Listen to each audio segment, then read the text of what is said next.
Let me just make sure everything's up and ready to go.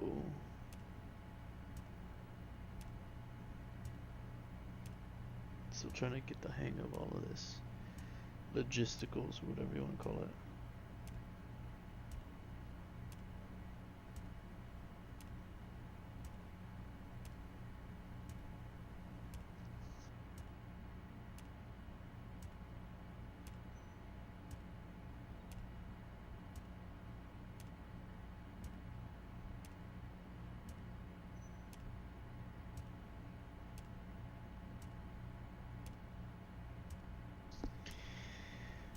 Okay, cool. I actually went took a quick small little break, had went to the gas station, had had to go get some stuff and man, I'll tell you one thing, man. Late night the late night crowd at gas stations is wild. Drug addicts and hippies and hobos and stuff like that. Absolutely crazy. But I got an energy drink. So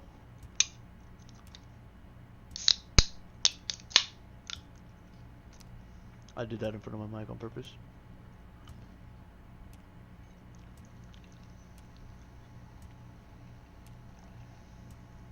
Yeah, we're just gonna sip on that. I do have a snack, some Pocky or whatever, but I was hungry earlier at the end of the last one, so now we're ready to rock and roll.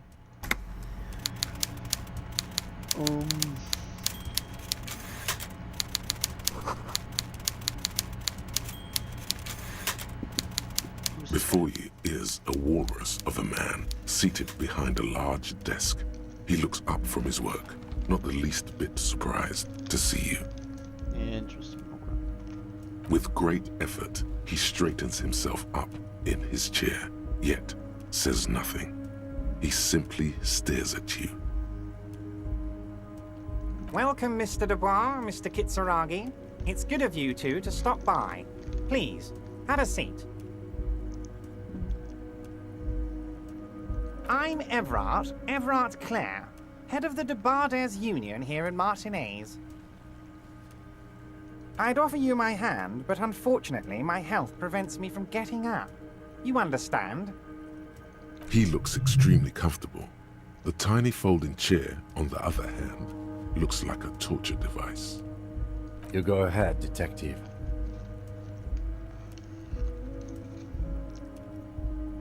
Whatever he has in store for you, it can't be good, he thinks. I'll do my best. Forget about that. What's with this Dubois stuff? You're getting some seriously bad vibes from that name.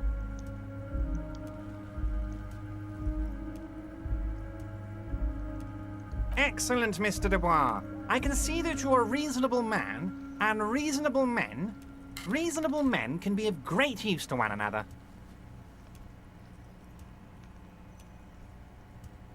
So tell me, how can the head of the Debarders Union help a representative of the Revachol Citizens Militia today?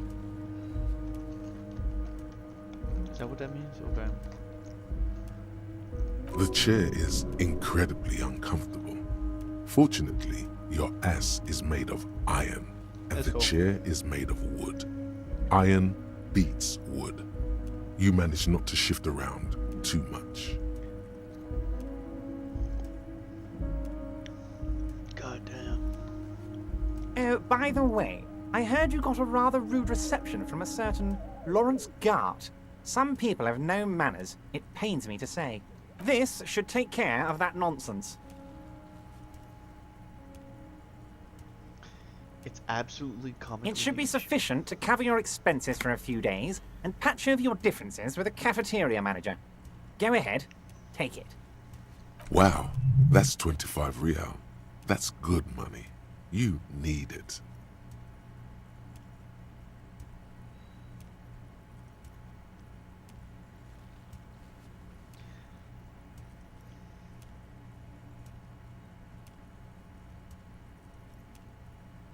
Is there anything you'd like to say to me? Or...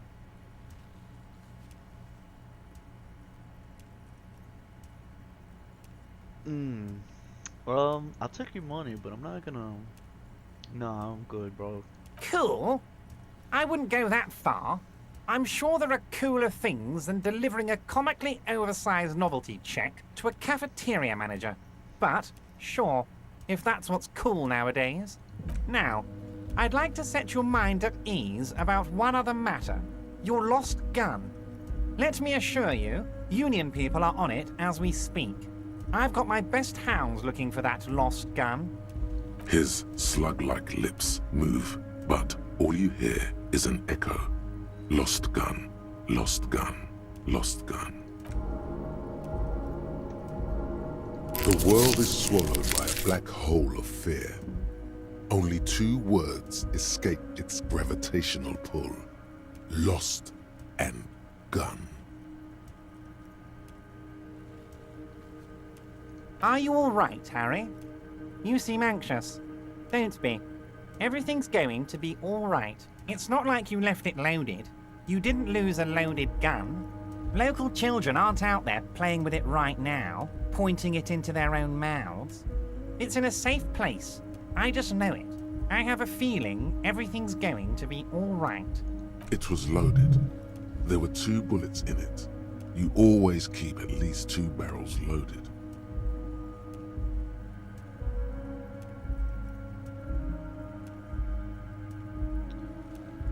Oh, because I took the novelty check and the chair is killing me, but my ass is iron, and I didn't say thanks for it. Fuck it. God, you're sweating. Your knee is jerking. You're about to cry, aren't you? You're about to cry because you lost your gun, and those children are gonna shoot themselves with it. Fuck no, bro. I'm not gonna cry. Kiss my fucking ass. Mr. Dubois, you don't look so good. What is this, Mr. Dubois? He keeps repeating. What is he trying to pull here? You need to cool the fuck down. Mr. Dubois! Mr. Dubois! Harry!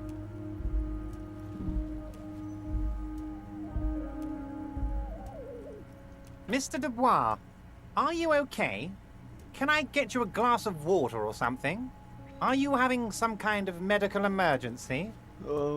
Maybe you could use your hands somehow, in a kind of throw-in motion, like you're throwing that Mr. Dubois act right back at him. He's Mr. Dubois. What? What? No. His name's Everard Claire. Nah, I'm as good as it gets. Mr. Dubois, vaguely gesture with your hands above your head.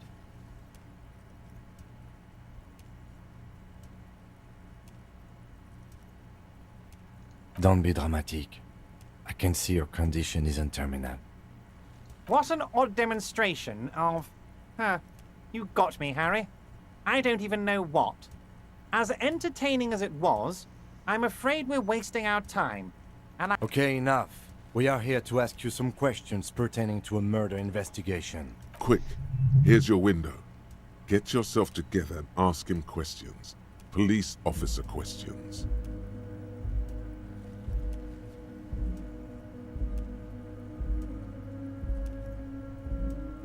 Oh, of course. That's your main thing here. That's why you're in Martinez. I know everything that goes on around here, and I would love to discuss it with you. I mean, it's no secret that the lynching is connected to the strike. So much to talk about. Honestly, it's been weighing on me so heavily. I understand you need to interview me. But there's a thing that's been keeping me up at night. I want to talk about the hanging. I mean, if we could just calmly talk, exchange information, we could blow this thing wide open. Okay. Yes, that sounds good. Let's do... But I can't think straight with this thing weighing on me. You're police officers, aren't you? I have a crazy idea. You guys are basically door-opening machines, incredibly talented at opening doors. I'm not sure I understand. If you're asking us to break down someone's door, it's not going to happen. Come now. I just need you to go open a little door for me and leave it unlocked.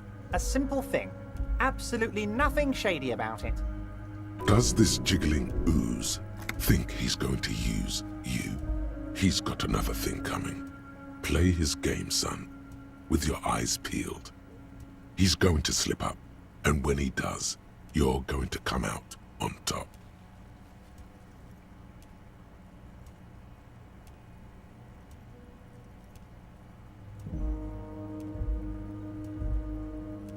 Oh, no one's. It's just a weasel.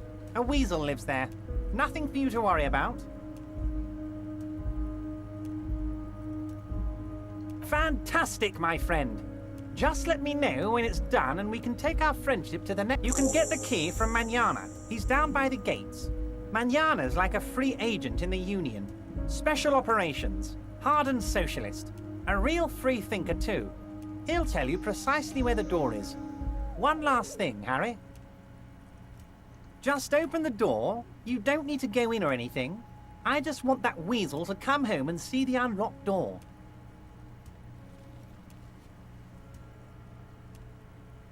You might have noticed there's one hanging on a tree behind the hostel cafeteria. Oh my. Don't take this question personally. Mr. Clare, the man was hanged with a cargo belt. A steel-reinforced cargo belt. It's safe to assume the Union had something to do with the murder. Besides, getting the body down would benefit all of us. It's a stain on the neighborhood. I can certainly see how having him up there might start affecting some real estate values. But of course, all joking aside, I am going to help you. Jean-Luc, the cop who bested you in physical combat is here, and he has a little dead body in a tree problem. Namely, he needs it to be taken down. Please extend him this courtesy. You can find Luke down at the gates, but you already knew that. Anyway, he's going to help you, now that he's back on his feet.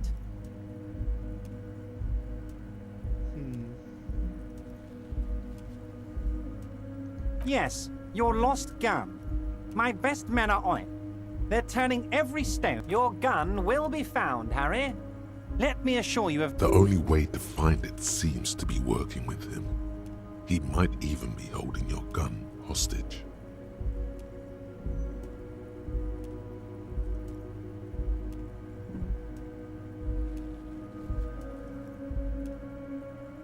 Who knows? Only one thing is certain. If you work with him, you're going to get it back. And working with him might be the only way to do it. Damn it, Harry. That's exactly what it means. I'm only kidding, of course.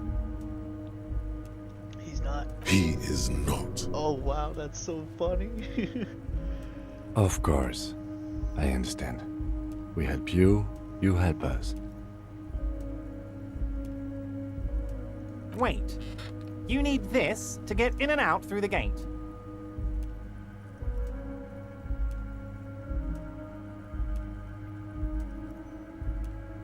Here, you're one of us now. A real red and white Union man. Take care, Harry.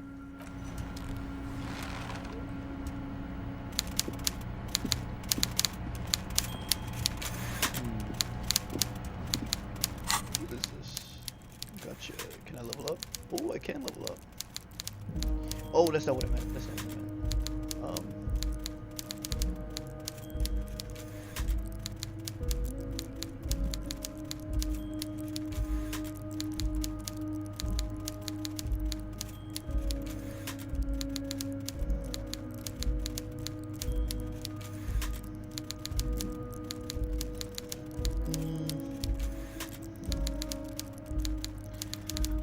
Oh, now I understand what the totals mean. I can only level them up.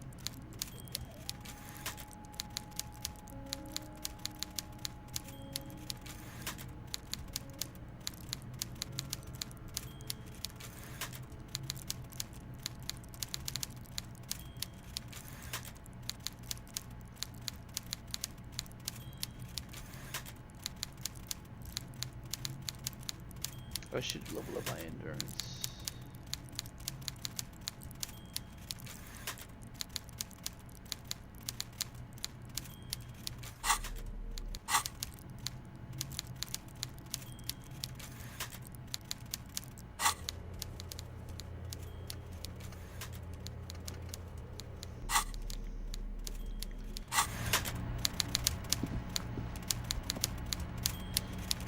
Kim. Let's get the fuck out. How do we get the fuck out of here?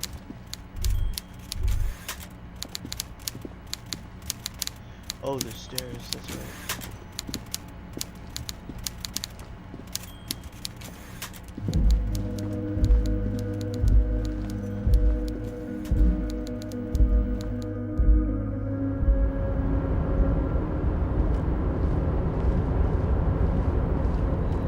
Container, container, I'll turn you nice and red. Container, container, put the logos on. The accent is so thick, it's impossible not to notice he's Ubi. Container, container, used to be Walpine. Everard, Everard, Everard, he looks after everyone.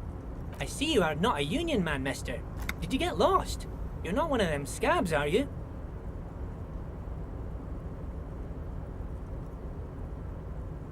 I mean, I don't personally mind. Folks is just folks, you know, and folks gotta eat. Just some of the other guys don't look too kindly on the scabbing kind, if you know what I mean, mister.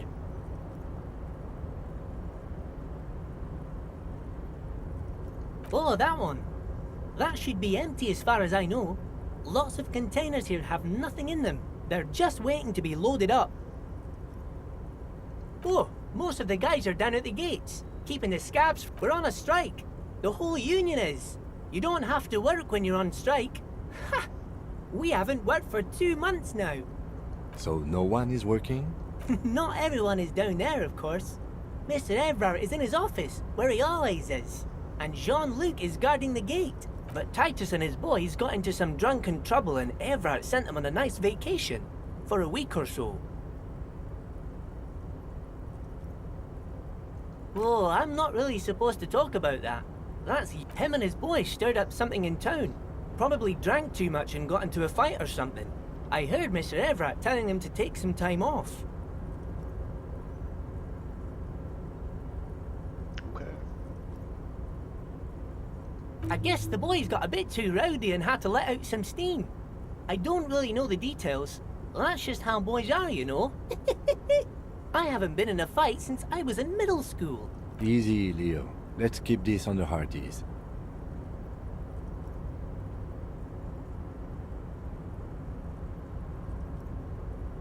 I remember I was the runt of the class. The bigger boys always used to pick on me. You see, I had a bit of a temper back in the day. But Mr. Everett and his brother always came to help. Once they beat old Noel Becker so bad he needed stitches on his head. Noel never started another fight with anyone after this. Mr. Everett and Mr. Edgar are real nice guys, mister. You should go talk to Mr. Everett. I'm sure you'll be good. Bye-bye now.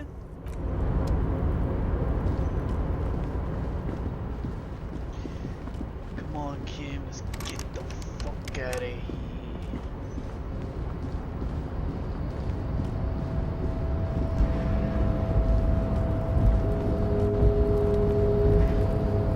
Stairs.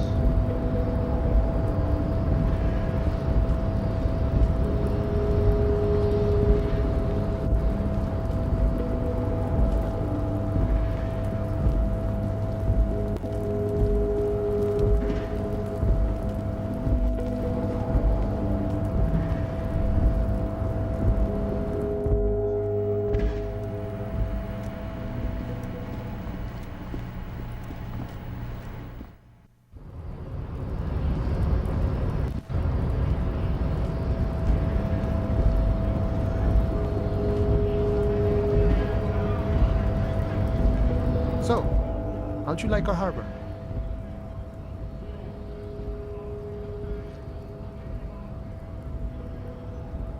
It's but a rest area on the path leading across open plains.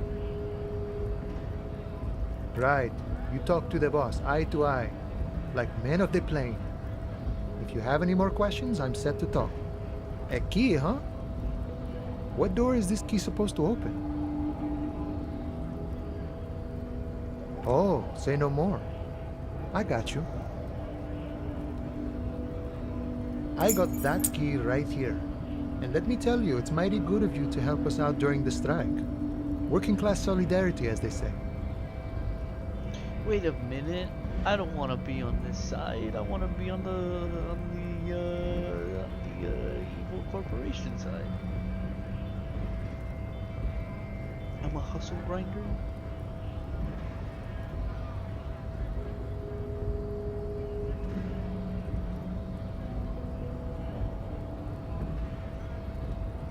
Polar weasel? Oh, I know what you mean. I'm pretty sure he's actually Occidental, though.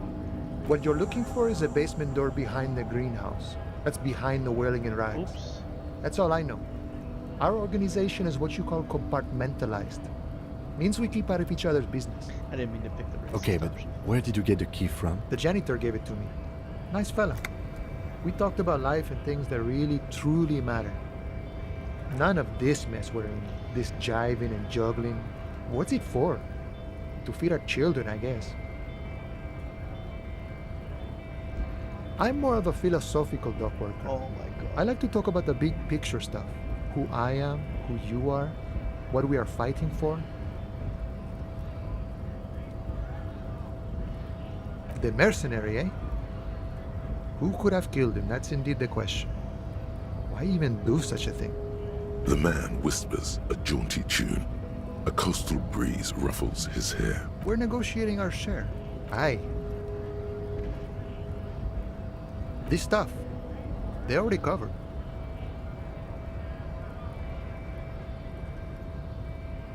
It's not enough. Not enough to get ahead. More about keeping us in our place. Bro, what? I don't know. I'm not a super big brain. All of it. However, right now we want all the harbor workers to be on the company's board, so they could take part in the decision-making process. No. I don't think I'm a communist. Seeing something of value and saying I want it all to myself is a much older and simpler notion. No science to it at all. So, brother, what you're telling me is that if you were at the top, you'd be pissed off that people want your shit. Even a weak child can think it. The only things holding someone back are I can't and I shouldn't. Right on, brother. And none of the above kind of man. No harm in being that. I think it's best you make up your own mind now that you've met him. In my eyes, he is a capable organizer and a decent businessman. I guess you kind of get to be the village chief. He oversees the harbor, makes deals with the owners or other relevant parties, watches out for his own. By that, you mean corruption? By heavens, why would he not be corrupt? We live in a harsh and disordered world, see? And in this world, the old man is corrupt for our benefit, and we know it. Appreciate it even. He is, personally, not too lavish. He is reasonably lavish, sure. That's his prerogative. It's not like you want a saintly demeanor on a corrupt motherfucker. That would be a manipulative illusion. Besides, there are no non-corrupt systems in the world anyway, and moralism is the most corrupt of them all. Sure, I've had the necessary free time. Fortunately, there's always time. The look in his brown eyes conjures up an understanding. For him, having command of his time is the most important thing. It all comes together now. The way he speaks about scabs, his general attitude. He's a follower of a 500-year-old Franco-Nigerian Boyadero code, itself an appropriation of Vespertine cool. That of a noble peasant or a traveling herdsman. True to yourself, independent in your actions, loyal to your friends.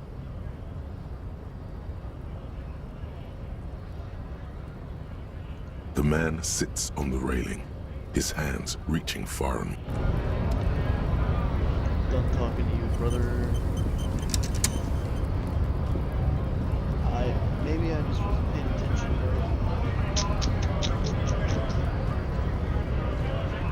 But it looks like I got up from the unknown. Wait, where am I?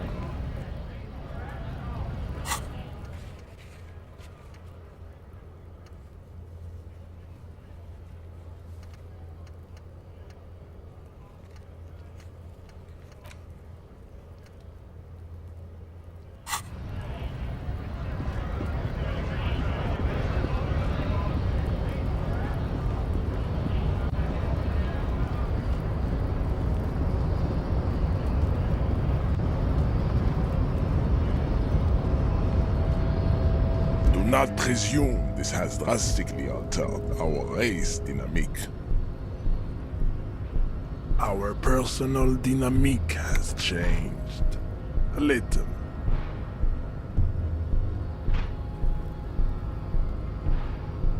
So it was. You bested me in race combat to reach my superior, then had him give me an order. I salute your cunning, enemy. I will go and remove the body from the tree with my bare hands. You're so noble, Measurehead. But while I am gone, someone must stand guard on the bridge. That someone needs to be you. Both of you. Babe, see that they stay here the whole time.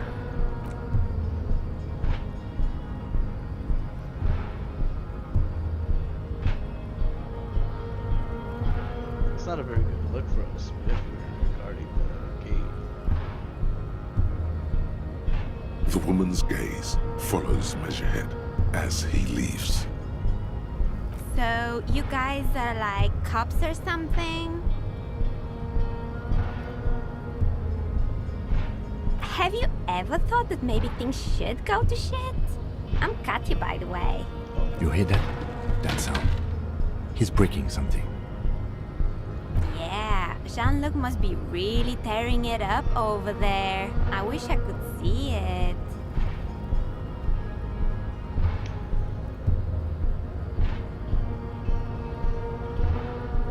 Look at you! RCM rent-a-cops! Guarding that bridge like Everard's lapdogs! And who are you? What is your business here? Why are your clothes 4 sizes too small for you?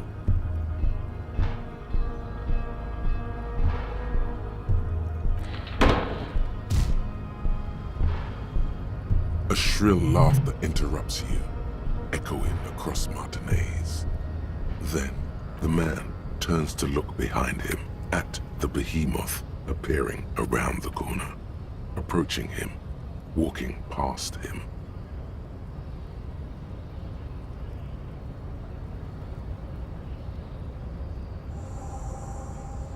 The corpse has been removed from the tree. Stand down and congratulate yourself. You have sided with Ray's victory today. Farewell, ham sandwich. You are a Union man from now on.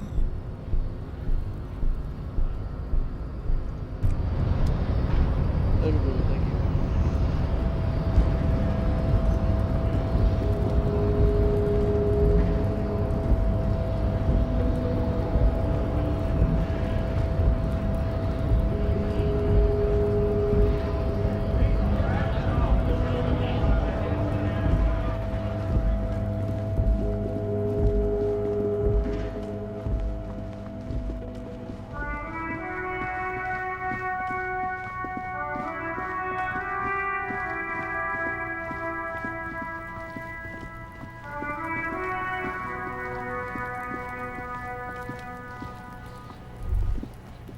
The corpse lies on the ground among the remains of an absolutely demolished pinewood branch.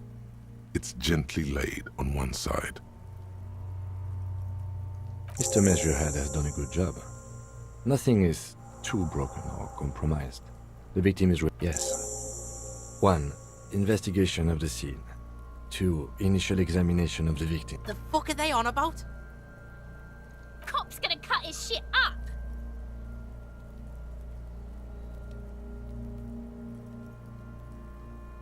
The lieutenant adjusts his glasses and takes a deep breath.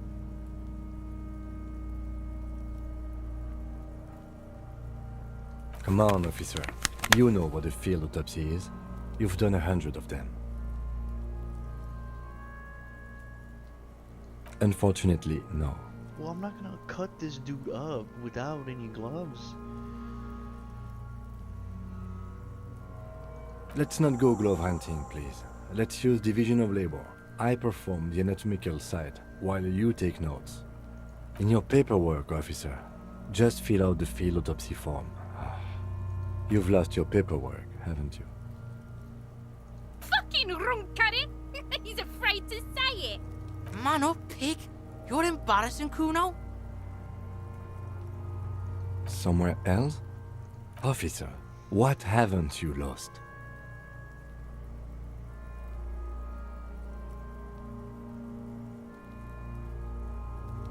Good.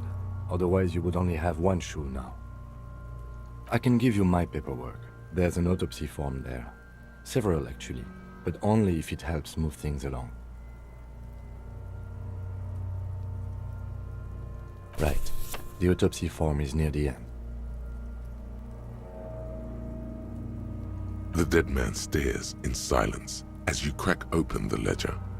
The bright red paper is covered in boxes and lists, describing the condition of his skin and organs in 3 parts. Okay. Above those, an 11-field info form needs filling out first.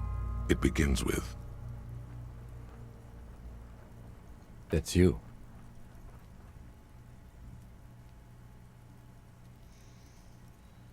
Just leave it empty, officer. the corpse lies there, indifferent to your retrograde amnesia. The next box says, KK57. Next. NA. NA. Roughly 50. the corpse looks ageless, like meat on a hook, teeming with opportunistic microorganisms, letting out a foul-smelling diamine compound. Your eyes turn watery. Mondial. The pudgy mess of curdled meat looks neither mondial nor anything other. Fucky! Male.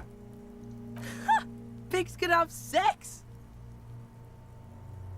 Nor does he look male, with his pregnant belly and indistinguishable face. We're still going with March 4th. 51. What else? 9. Body identified by is non-applicable. 10. Case number is the same as the KK57 0503 None. At least not after the initial examination. Interfering with the body's position or wounds post-mortem. They'd have to have incapacitated and carried him over. This man was more than a match for untrained dogwalkers. Your central nervous system recognizes this gesture. It's the stations of the breath. Ecclesiastic, religious in nature, a holdout from pre-DeLorean burial rites. It takes him 2 seconds to perform. Then, Okay, but We should start the post-mortem. the corpse cannot feel Kim's hand on his chest. It no longer meaningfully interacts with its surroundings. A thicket of boxes and lists on red copier paper tries to answer why. Clothes. The deceased wears armored boots and white briefs. The make of the briefs is Babrodine, I think. Let's see. See, it's happening. Babrodine, yes. Inexpensive. Size M. Color white. The disappointment is palpable. The red-haired thing was expecting something more lurid. The boots are ceramic, vitreous enamel. They are fused to his skin from blood flowing downward post-mortem. Tattoos. The upper torso is covered in a single, continuous tattoo, resembling a national pattern. It reaches from the assistant has a color photograph of the markings, to be added to the case files as document A. The deceased has a cargo lashing belt around his neck, tied with a hangman's knot. Well-nourished, athletically built, measuring 1.8 meters, generally consistent with age, about 50. The spine is bent more than the lieutenant compensated for. This buster's actual height is about 1.85. And no, you could not take him straight on. Body hair is light brown. Distribution is consistent with age. The deceased had male pattern baldness. Hair is combed back, short. Lividity is consistent with hanging. The head is congested.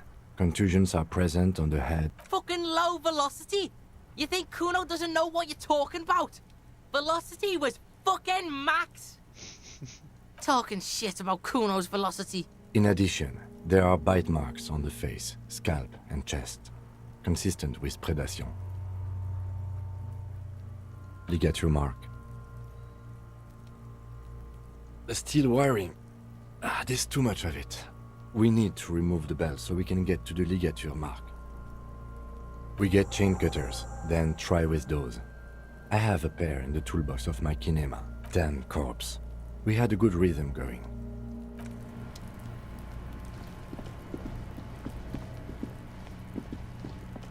I mean, I can just go get him when you stay with the body, bro.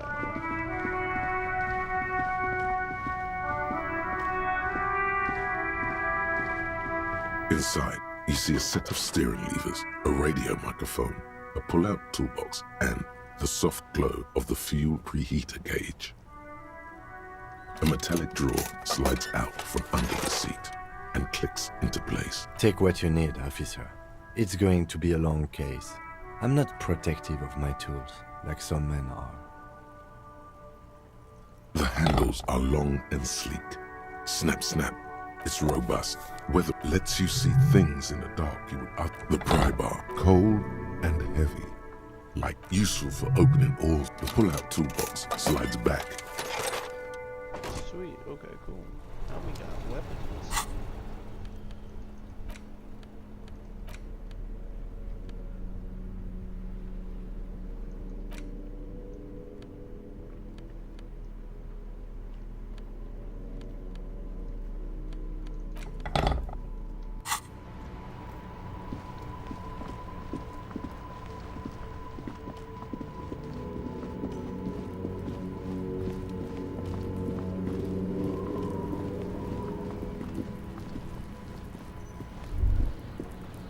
Rotting man, the lieutenant adjusts his glasses and takes a deep breath. Cut with as much precision. See, my pig is gonna fuck his head off. No, he ain't. Your pig's a boring fuck.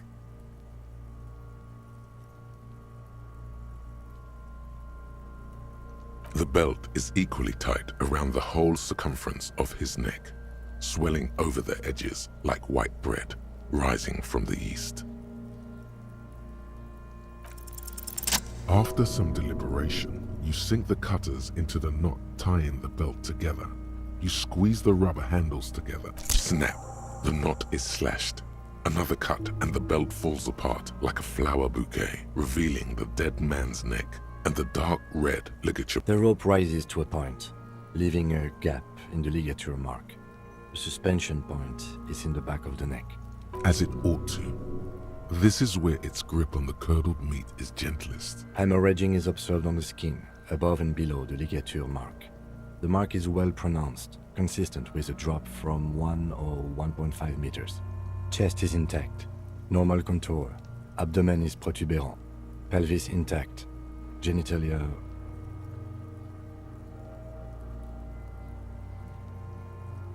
Now, let's get out and see.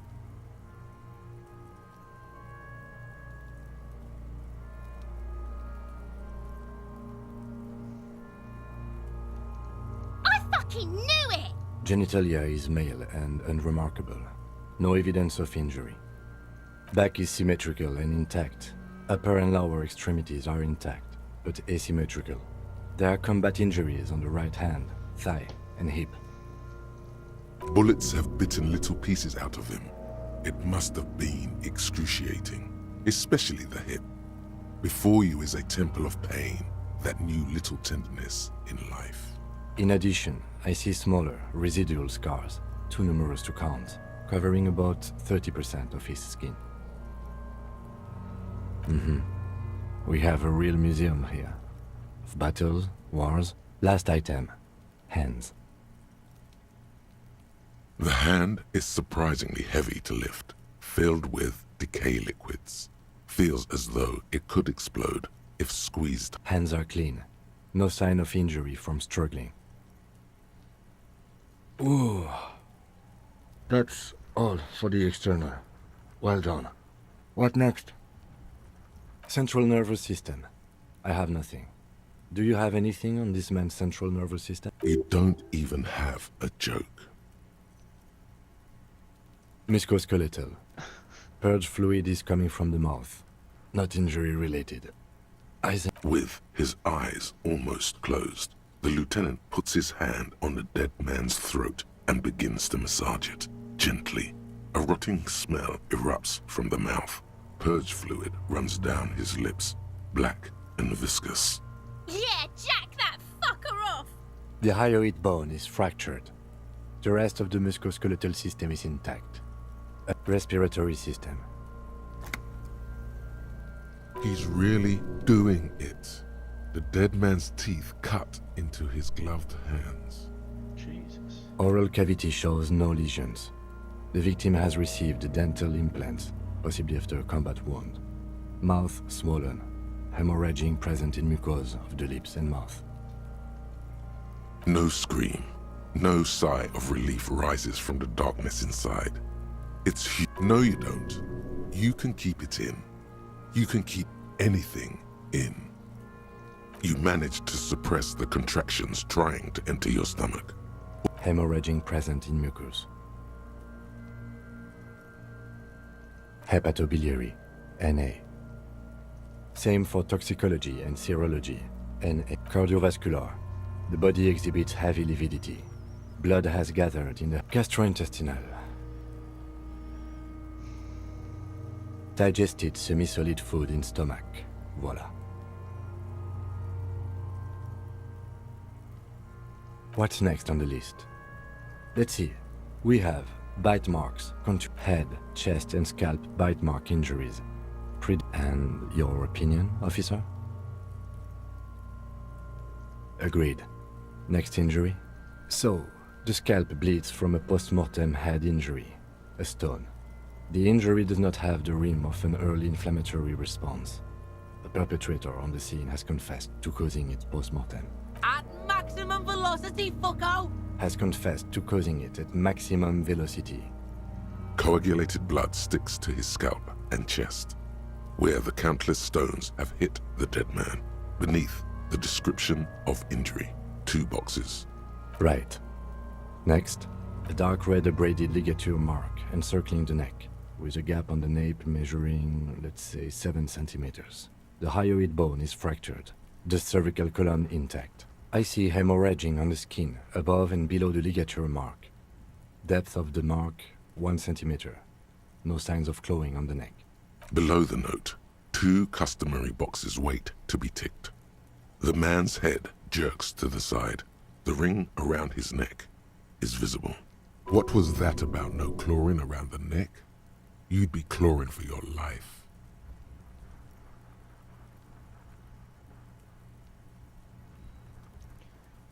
What?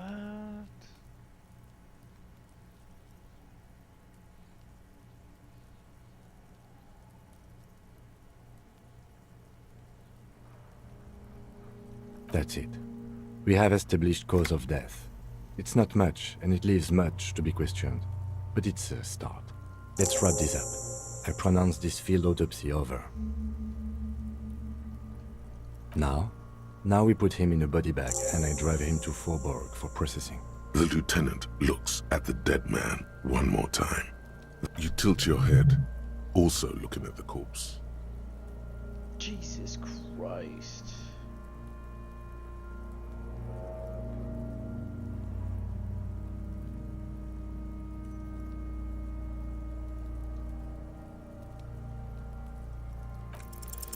You run your hands over the victim's cold body, his limbs, his torso with its swollen organs. Maybe you should be more thorough. The corpse seems to yawn contentedly, as though it's glad. Do you think we missed something? I worked as one of those processing guys for a year. They are butchers and clowns. I once saw 20 CODs go misidentified in 1 week. Chances are slim to none that they'll find anything useful in processing. In short, you and I are the last line of detection. If you're not sure we got everything, it would have to be industrial in size. Fuck are you looking at, Beano man? You want a piece of the Kuno? Wanna get fucked? Only if all else fails. This is one task we cannot sideline.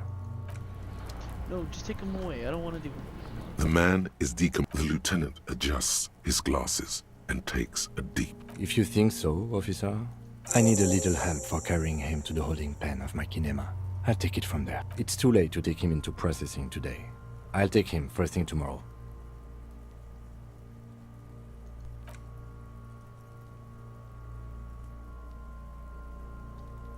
Did I miss something? Yeah, probably.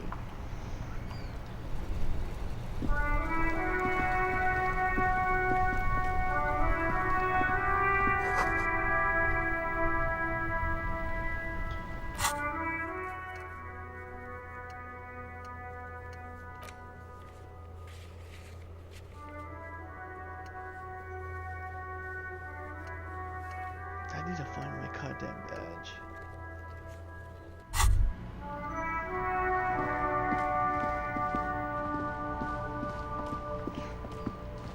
Let me put this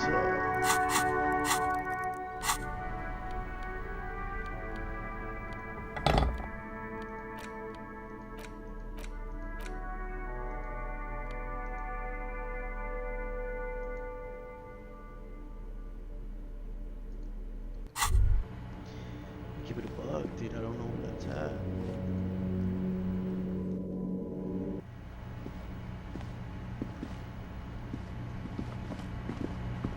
Ooh, this is open.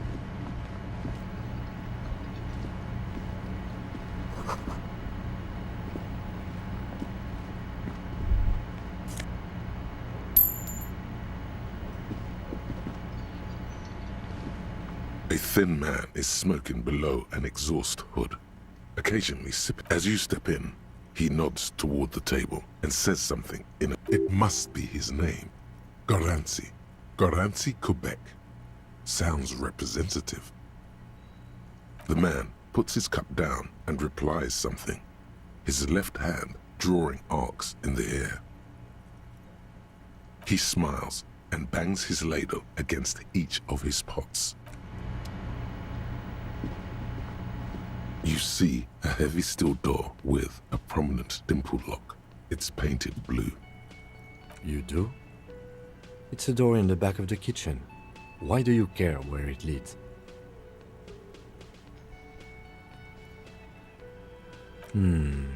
Yes. I suppose it's worth seeing if we can get in. Just to be thorough.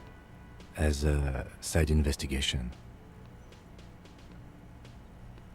If you say so, Gart is the person to ask about this. The cafeteria manager. The cobalt blue surface feels rough to touch.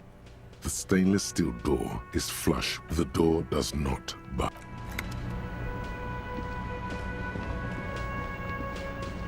Hey, here we go. Can I help you?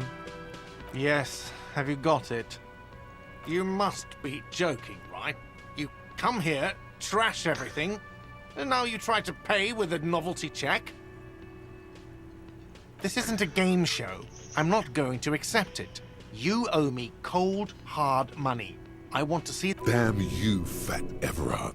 Your novelty check is useless. You can cash it in at the local frit near the harbor gates, though it might not be enough to cover it. Like what? I was rarely enjoying what thing? Oh yes, that door, sure. There's nothing mysterious about it. No, I don't have a key. I don't know how to get there.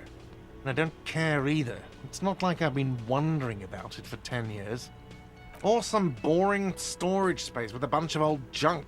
And He's attempting to maintain an air of indifference. It's absolutely not convincing. Fine, okay, a little. But my job doesn't leave me time for wondering about one locked door in one of the cafeterias. So I haven't opened it. I have cleaned the whole place 100 times over, though, after the animals. And I haven't found a key. What? By the way, you should come back to this thing-based questionnaire if you see anything interesting in the whirling later.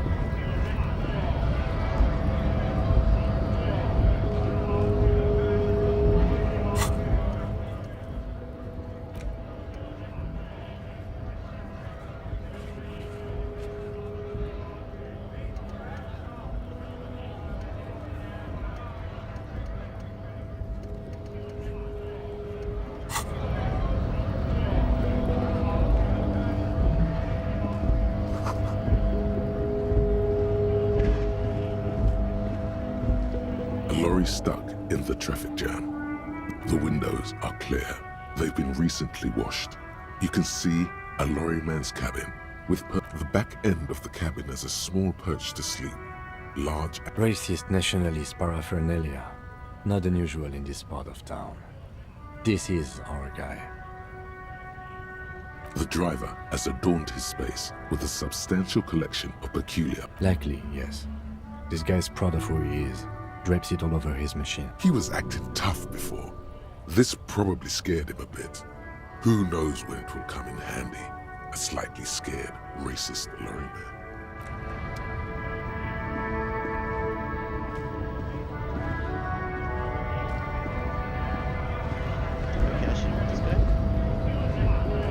Right to work!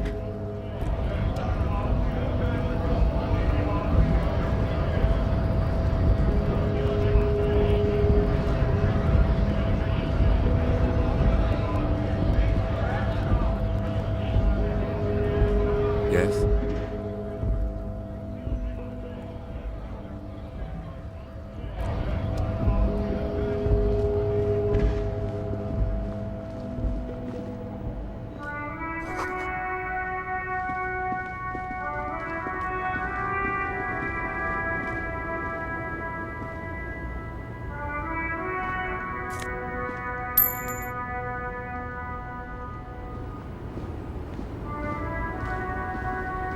The small, wrinkled woman does not greet you.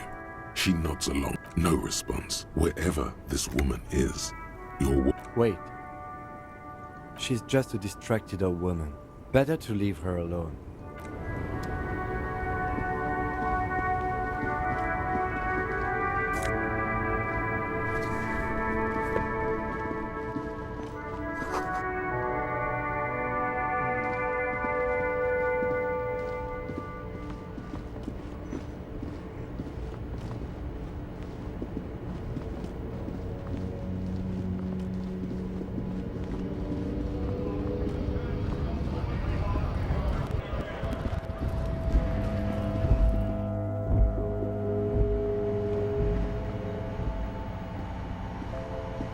You see several packaged raincoats fill a low shelf beneath a display of croissants and juice bottles. The raincoats are transparent, except for the big Fritta slogan on the back. Welcome to Frit. Feel free to look around or something. Everything is out on the shelves. What's that magazine she's reading? You mean this? Oh, Jesus. This is Pop Stars. It's got, like, famous people in it. It's not for sale. Looks like it also has something called Police de la Mode, featured on page 34. This speaks to you. I'm like fucking autistic right now. Find out more about the curse. Nah, because like I might, I don't know, hold on. I need to sell this goddamn check.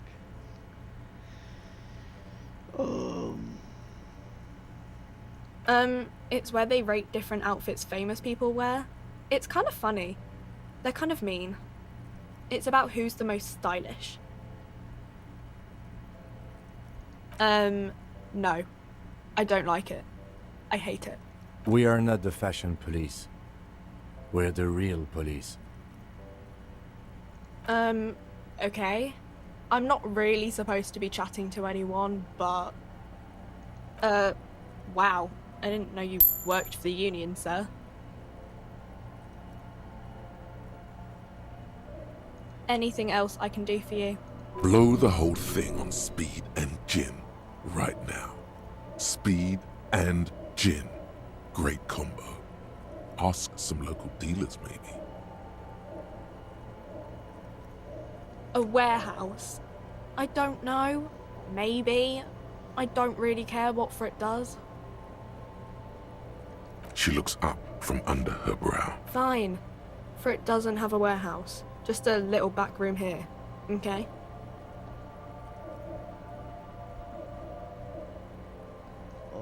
Okay. I don't really know anything. I mean, I know it's there, but I haven't seen it, so... Uh-huh. Cool, I got money. Tell me something about it. The tear machine stands in the corner. A sign says, 1 bottle equal. Oh, that's the tear machine. It's a machine for tear. You know, you find tear outside, like bottles or whatever, and put it in the machine, then it gives you money. You need a bag, I guess. We used to have some, but we gave them all out, so feel free to use it if you find a bag, though. I'm sure there are some out there, somewhere. God damn this goddamn bitch. I wanna smack her in the mouth.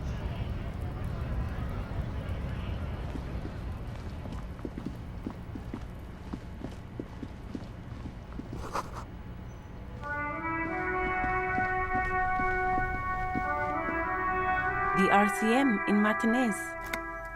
What can I help you with? We don't see a lot of police around here, that's all. Of course. What can I help you? Of course. Where to? What do you mean? Yes, sir. District of Martinez. He knows where we are. He just wants directions.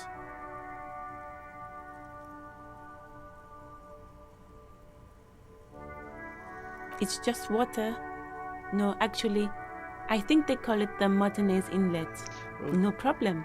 Of course. See you around, officer.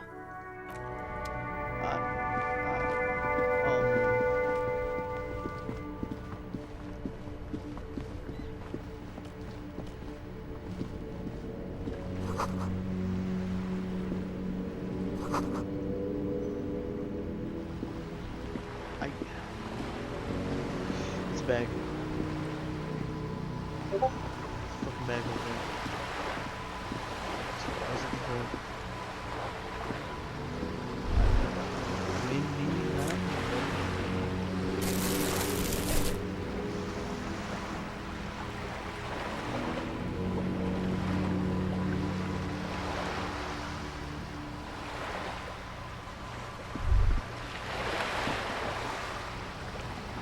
What is this? It's back.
There must be another way into the building. Down there. Jesus Christ, what the fuck is that so loud?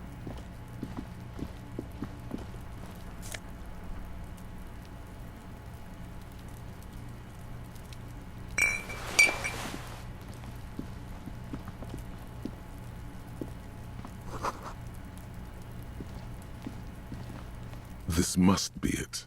The basement door is weather-worn. The copper nails holding the upholstery in place have turned the royal lion, Guillaume's kitten. This knocker will last a lifetime and then some. You try to be as silent as you can. It takes... Finally, the door unlocks with a small clack. Good job. Let's go now. As you hold the open door, you can feel the air moving. Nah, I'm not gonna go in there, fuck that. There's something in there, and I don't wanna know. It's not my business to know.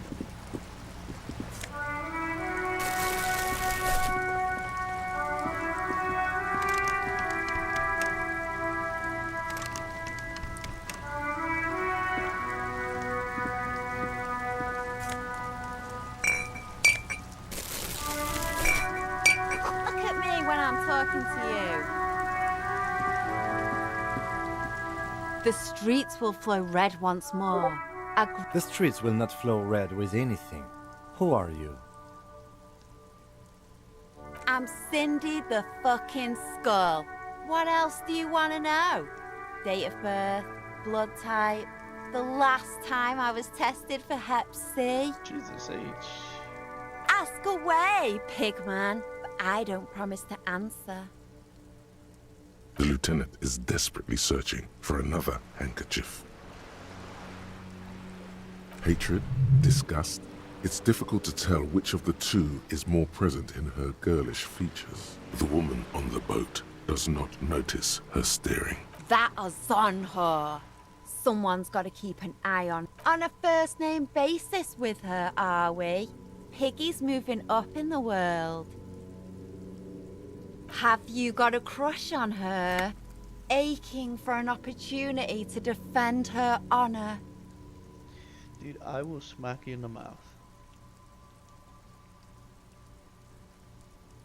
I ain't no snitch, Pigstein. Go forth and forage. Actually, there is a shortage of people who talk to us in a normal, calm, informative manner. We weren't put on this earth to make your life pleasant, fucko. Watch your back, Alright, I hate you. I'm gonna find you and I'm gonna smack you in the mouth. I hate you.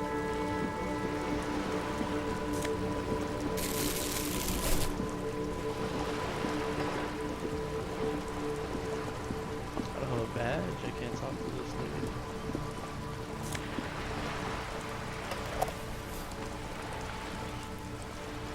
Just trying to get some money.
tear machine stands in the corner. Your bottles clunk into the machine, and the money appears with a satisfying jingle. You're a richer man now.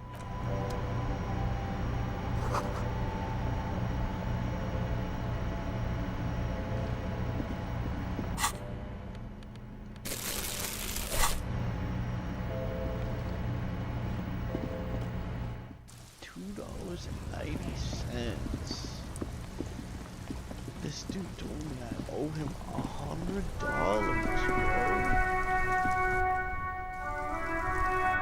How am I supposed to do that?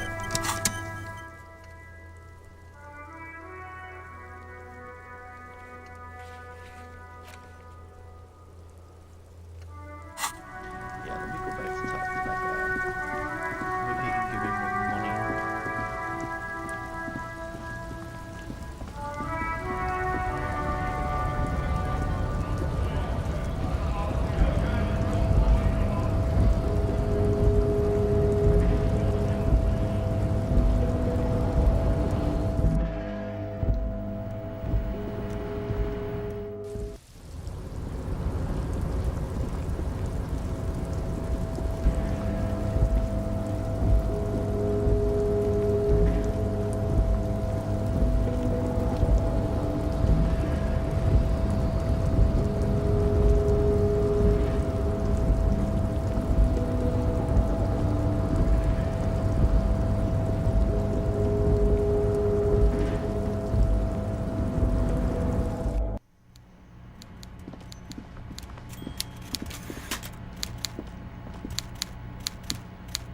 Mr. Dubois, a pleasure as always. You don't have to sit down this time, since you've already sat on that chair.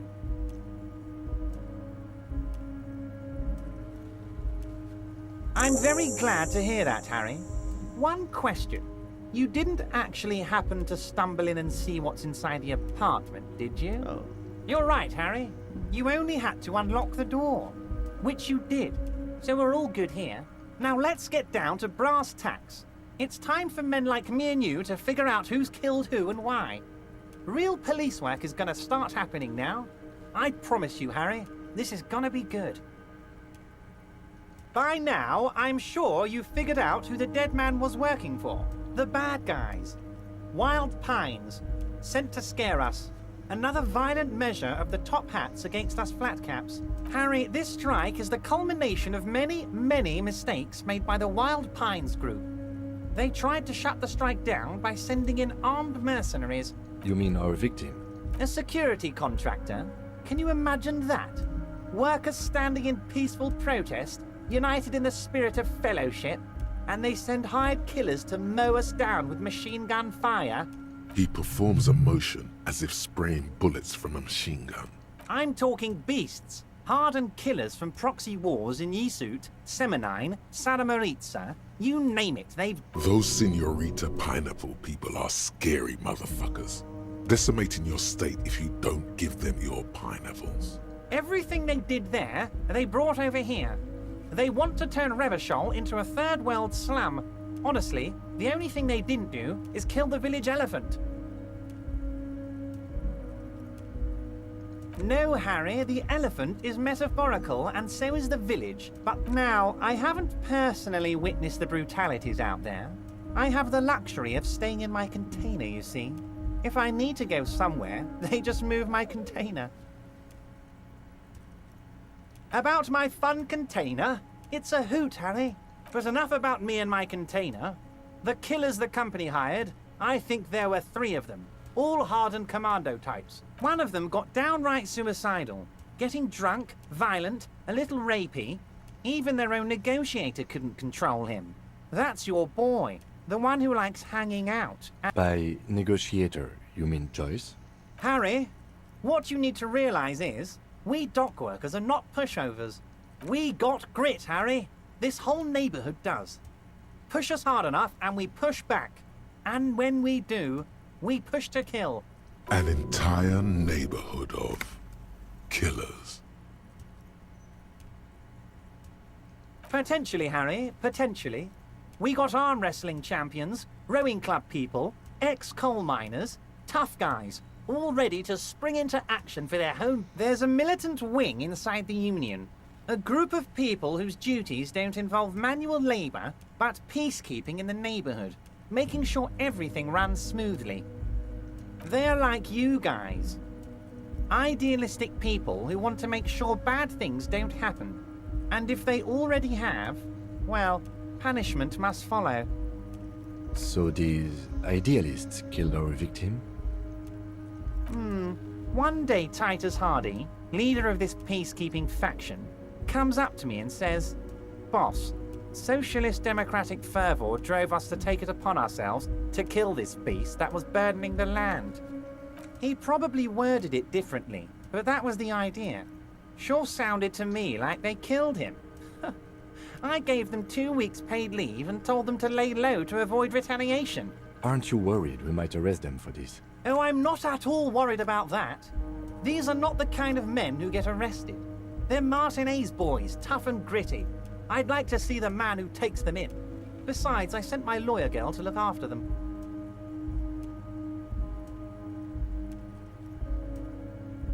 Oh, Liz is a bright one. I paid for that law degree myself, thinking it'll probably turn her all fancy. But hell, Harry, she came back a firebrand socialist. Sometimes she scares me with her zeal. How do I know? Let me tell you about these people.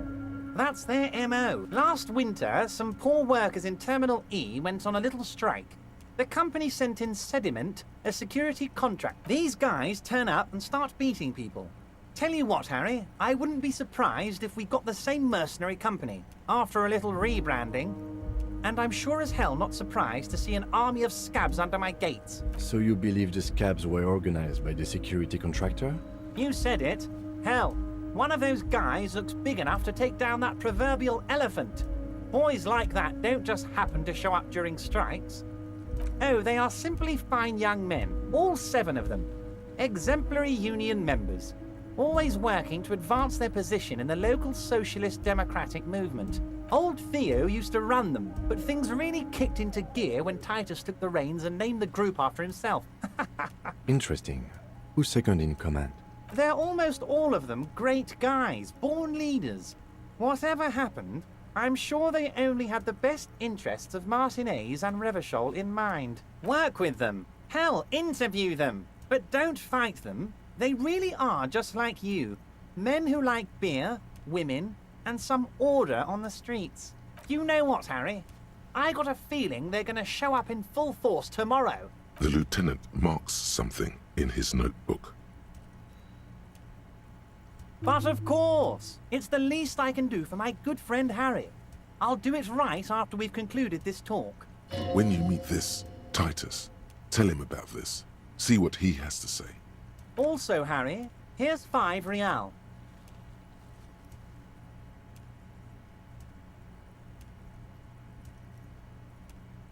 The lieutenant watches you pocket the banknote. He looks a little puzzled.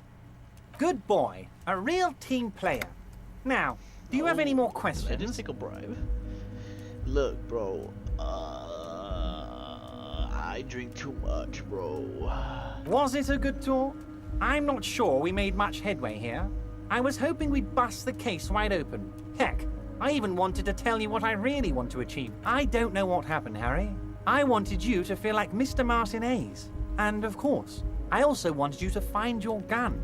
But it's like I can't completely trust you. Yes, Harry, it's like I can't fully trust you if you're not a man of the left. I want to, but I just can't. A man of the left. So you have to be a social democrat.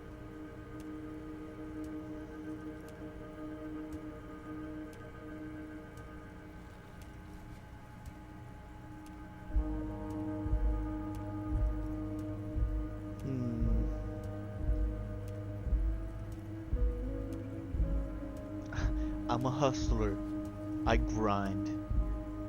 I'm a money engineer. I'm a Sigma male, Sigma grind set.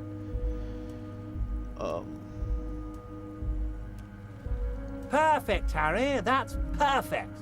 My version of the left is not against the companies, it's with the companies. Honestly, what I have in mind is a business proposal. A left-wing business proposal, but still... And what would this entail? Once again, I require nothing unethical or illegal of you. You just need to get 2 little signatures on this piece of paper, and then mail it to my accountant in La Delta. It depends. I don't think what we just got from Mr. Clare was very useful. As I said, it weighs on me heavily. But once we get really talking, I'm glad you asked, Harry.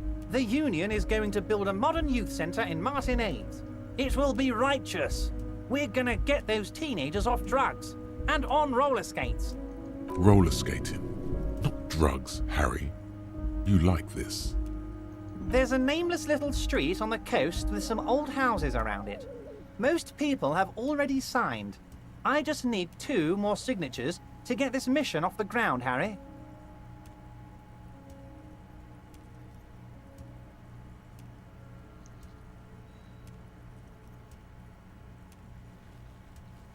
On the coast, Harry, across the canal. There's a cul-de-sac there, a little village they're calling it. A gloomy place. Water drips from the eaves. A woman looks at her freshly tarred skiff. There's a pair of cavalry boots under the fish in the box, and the wind howls like a vicious spirit. You bring joy to my heart, Harry. Such a pleasure to be where you need to get signatures from Isabel Sadie and Lillian Carter. The cul-de-sac is right past the pawn shop and across the canal. I hear there is some trouble with the waterlock, but they should fix it by Wednesday morning. Right past the... Once you have the signatures, mail this to 13022 La Rocca in La Delta. Then I know we can do business together.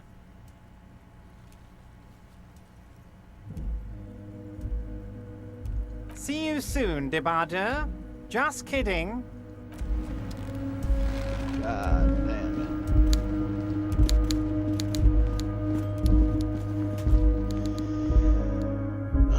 Beat it toots. The streets ain't what they used to be. Oh wait, I have a crowbar.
This is the night watchman's booth. The chair is not as austere as the rest of the booth. A thin grey pit. The drawers are empty, save for old timesheets and receipts. One small box, however, does hold some cheap painkillers. You take the painkillers. They are yours now. You stand and exit. I really don't know what I did. Did I just take some random ass painkillers?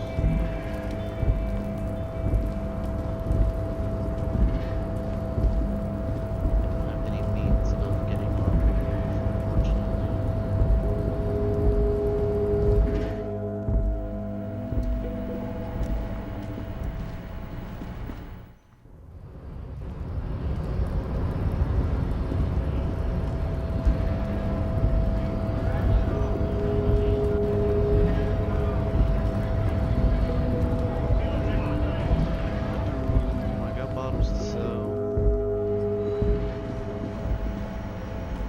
tear machines. Your bottles clunk in.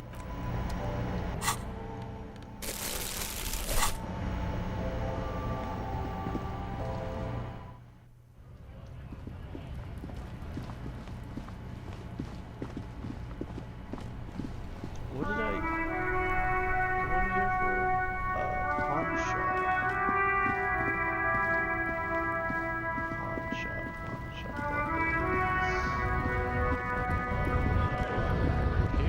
That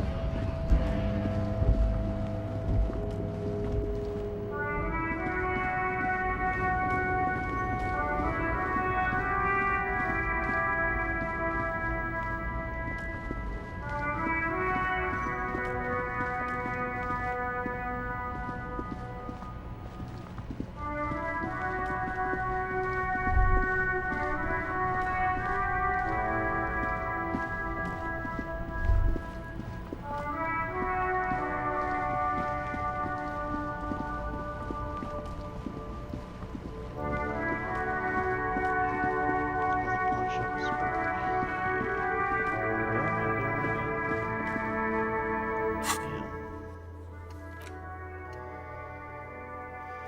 Down the coast, what's this say? By who? Isabel and Lillian? I don't know Isabel and Lillian, but I'm just gonna push this box. A couple of indicator lights are missing from this control panel. Loose wires dangle from the net. This panel usually closes the waterlock, turning it into a bridge that lets you cross the canal. But there's a crashed salmon and butter sign in the way. Pulling the lever probably won't do any. You pull the lever all the way up until the metal clicks. Nothing happens. Nothing happens. A cold gust of wind. A spring brings the lever back to its original position. You still need to close the water lock to get it. Wasn't there a sign over there saying functionality will be restored on Wednesday morning? God damn, okay. So wait till Wednesday. What day is it? Day one? It's Monday. How do I get money to pay my rent?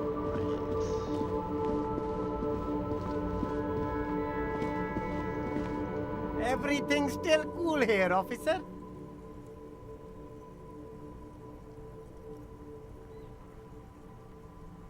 Only the coolest goods in Revachol.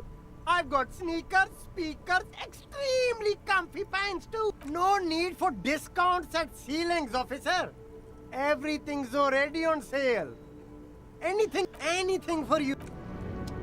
Alright, what do we got here? There are clothes inside.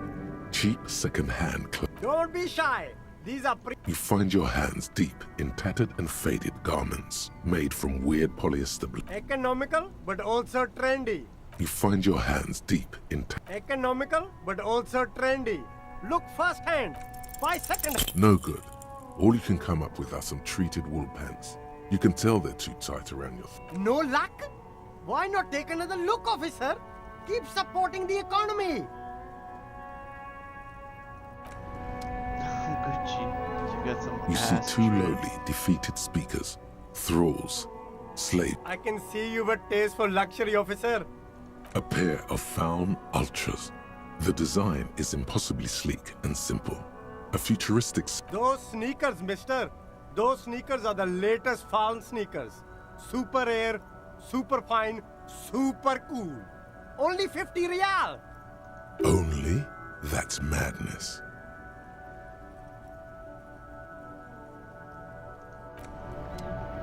This guy's smoking. There's a pile of cheap sunglasses. You like sunglasses, officer?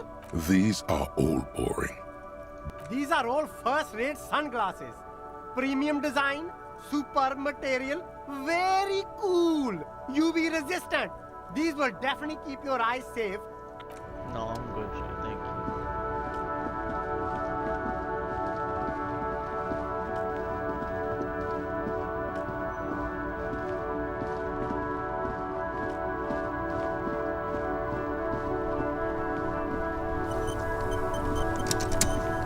So what else am I supposed to do?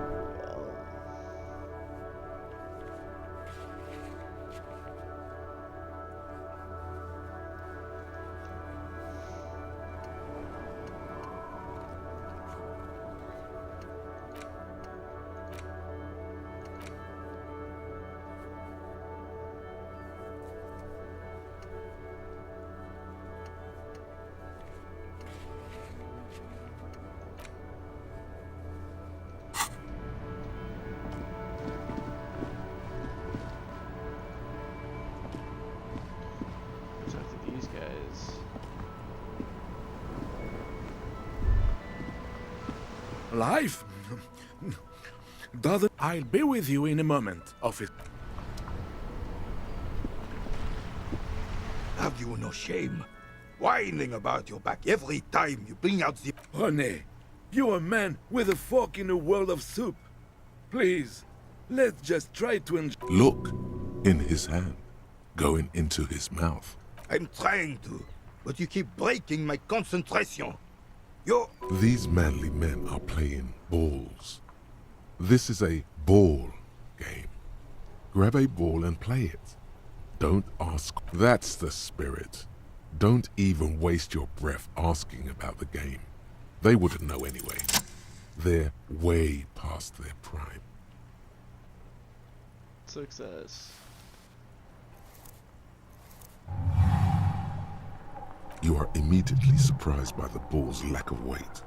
No matter. You'll make it work. God, this is right. You feel the familiar tremble of excitement and adrenaline that precedes every victory. Time has frozen. The cold metal ball is surprisingly smooth against your neck. It has a pattern in it. Probably a spot. Already your muscle. A chilly breeze ruffles your hair as you stand there, feet west in the Grand Couronne area. A sharp overhand left from Arsène Luc, an embodiment of pure motion. Behold the fear and confusion reflected in the eyes of the two feeble geezers. They are in awe of you.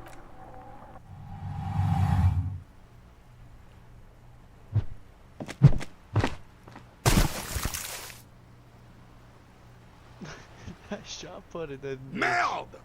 Bordel de merde! What the hell is your problem?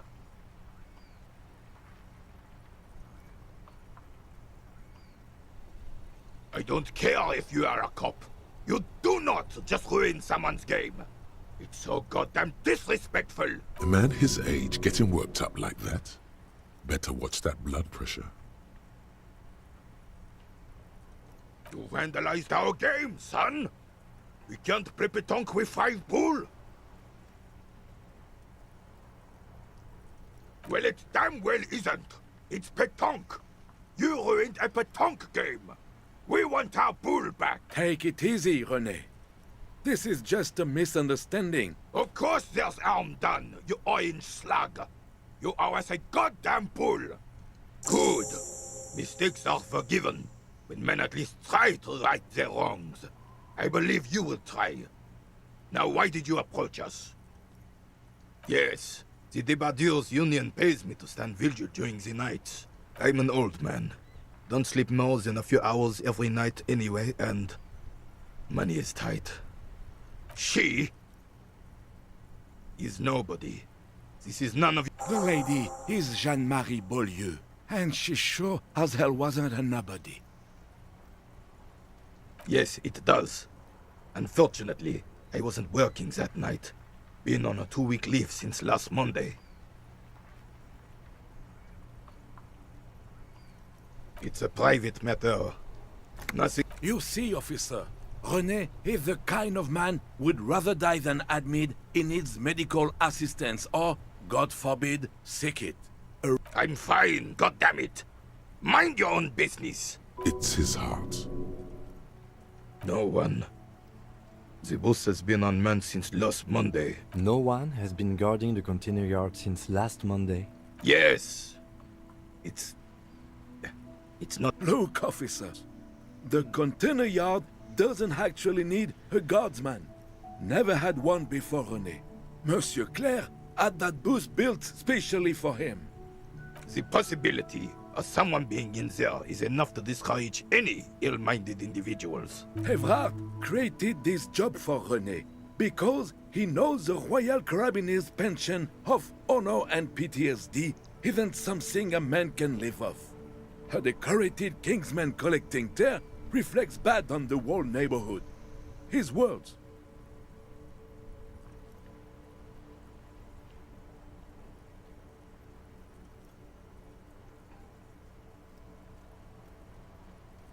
Oh, I didn't mean to imply there's something wrong with that. I do it too. Everyone does it. It's an excellent side thing. Yes, yes, yes. Can we conclude the topic of my gout boost now? Yes, yes.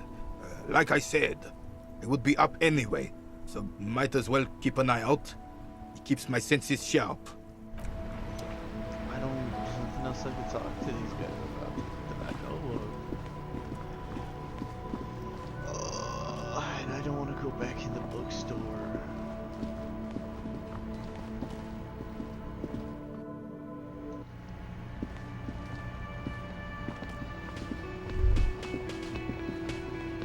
That sugary black rum stain on the counter makes you teary-eyed with joy. It's almost touching how syrupy and sticky it is. How long? Attaboy. It's coming back to him. You had your mesolimbic reward pathway worried there. Not thinking about drink, forget about the bar. Or don't forget about it. You should totally try to get a drink there too. But what happened, man? You used to be cool. It would go well with those cigarettes. Yeah, if I could find them.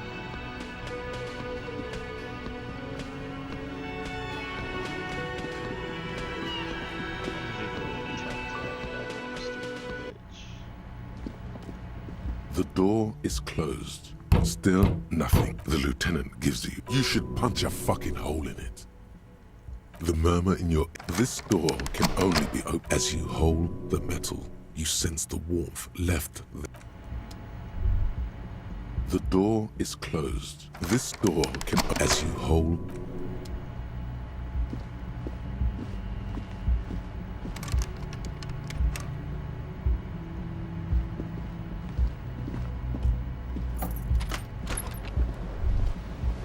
Kim also tries not to look at the pile of taped viscera on the carpet, or the weird suitcase on the hat rack, or the potted plant dying in the corner.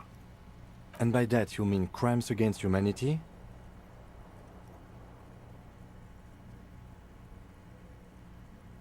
I know what you meant. As you turn, a bright light catches your eye. Makes so cool. From a distant sunset, a stage light, flash photography, nowhere in particular. It's just what, yeah, you have. You're a big dick cop, Dick Mullen, Salam Rocky Bayi, badass on-the-edge disco cop. Time to recede into a ludicrous fantasy world. With a sudden flash, the world freezes around you, and you along with it. In an iconic monochrome solution, a black silhouette against a rasterized orange world.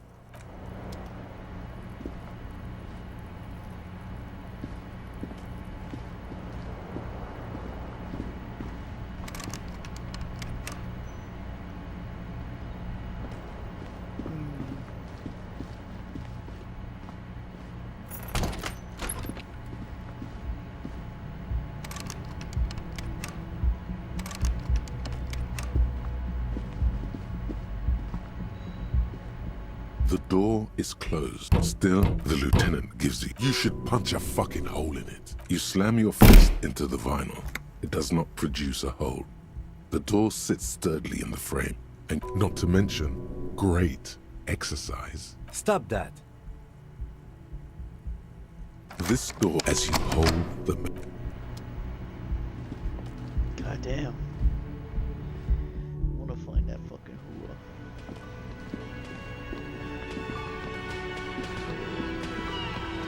This is open.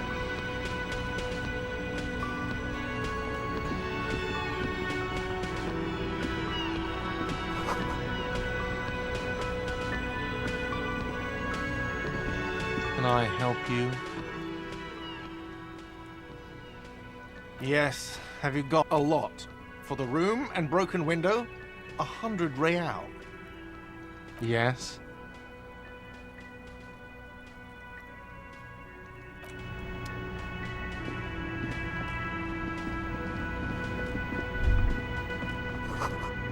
You see a heavy steel door. The door... The man ponders his cooking heat. He looks up at you, then looks away. Shrugging is an international sign for, no, I...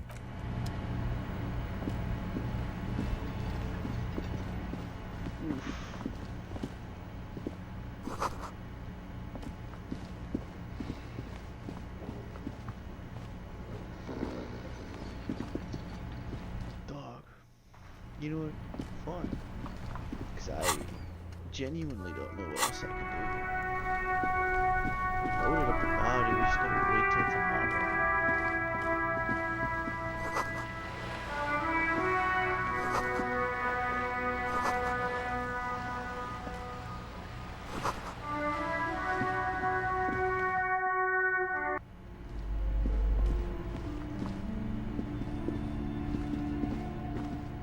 You see a set of tattered curtains blocking. Excuse me, officer. The back room is strictly for employees only.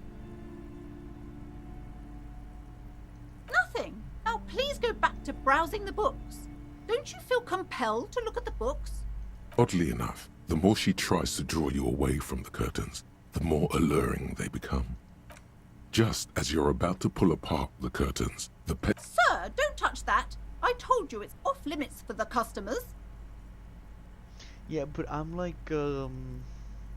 what's his face? I'm like Denzel Washington in that one movie where he doesn't, where he's a cop and he does whatever he wants. Parapsychologically speaking, we're dumb if you decide to open them.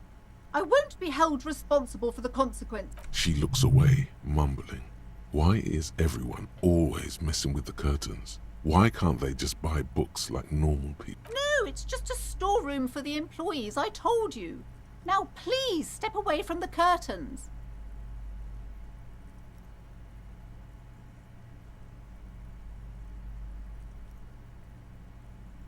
No! Please just talk to me, officer. Come here. Lies. Rip them open, we say. You see a tattered set of curtains and a polyhedron-shaped cage-like trinket. You see a dimly lit room full of dusty furniture and trash. A doorway stands. I warned you. You're unleashing forces beyond your understanding. Am I going schizo?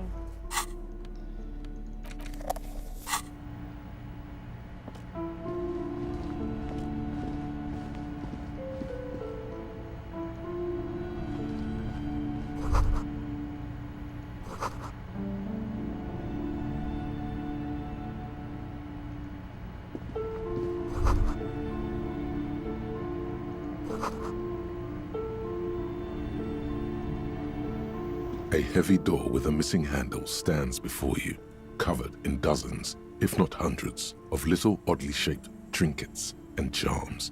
It appears to be locked. What if you just break it down? Yeah. I failed a 92% check.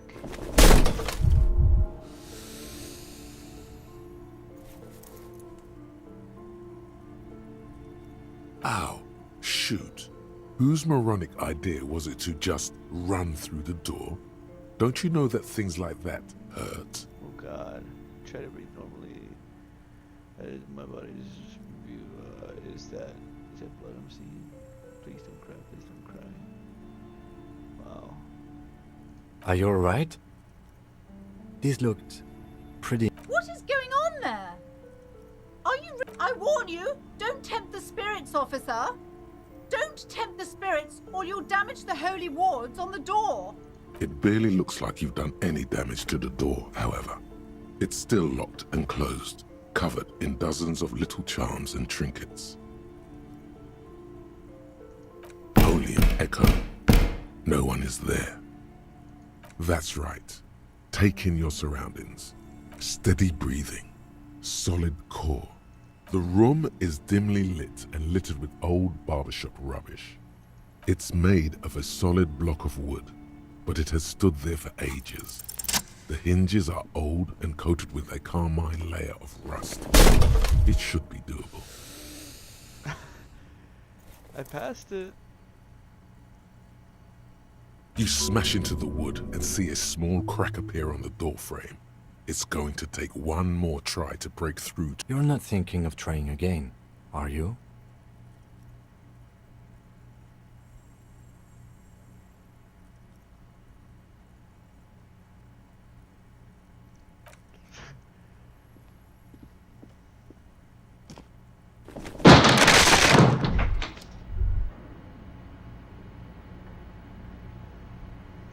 There they both are. Two identical shoes, both copiously green and indiscriminately snakeskin, reunited on your feet. It's pretty clear a normal cop is not what you are. You may be what they call a big dick cop. Good, they're balanced, comfy.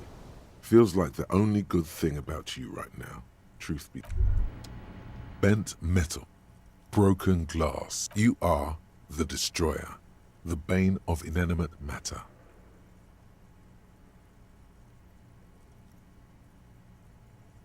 Kudos.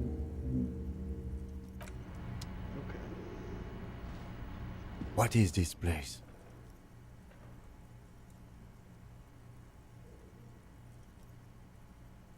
Yes, but no one's been here in ages.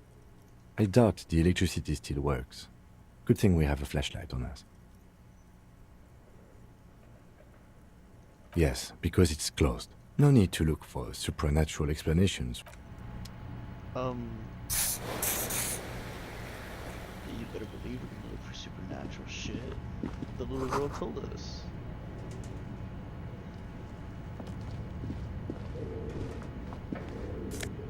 What is this? Hey, it's a ball for the old man. See, it all works out.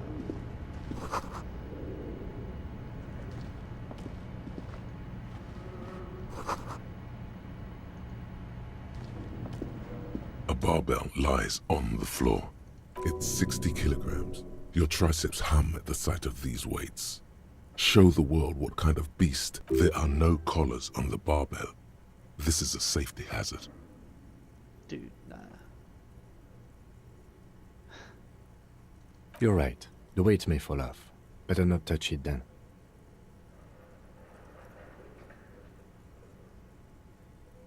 No one does until they get smashed under the barbell. Yeah, not me. Am I just gonna deadlift fucking... I cleaned it. Cleaned 2 plates. Conjuring up an inhuman amount of strength, you raise the barbell up in the air. I'm gonna jerk it. I just destroyed the foundation, but... A warm wave of accomplishment You washes see that, Kim? over your head Did you see that? as you drop Like the that, barbell Kim? to You the like that? floor. You like that? Good technique. Yeah, you know me, bro. You know me. I fucked it up. Can we go up here? Let's go up here. Oh, this looks spooky.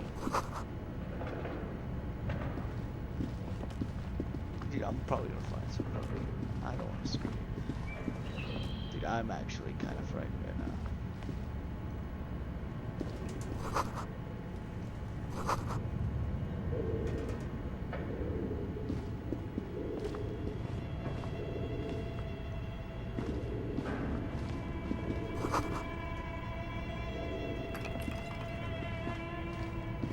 Kim, how about you go first, man?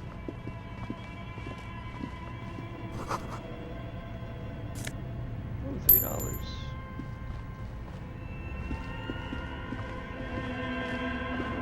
Your flashlight slides over an old green chalkboard covered in scribbles, sketches, and schemes like some ancient cave mural. Some of the writing has faded with age, but you can still make out sections here and there.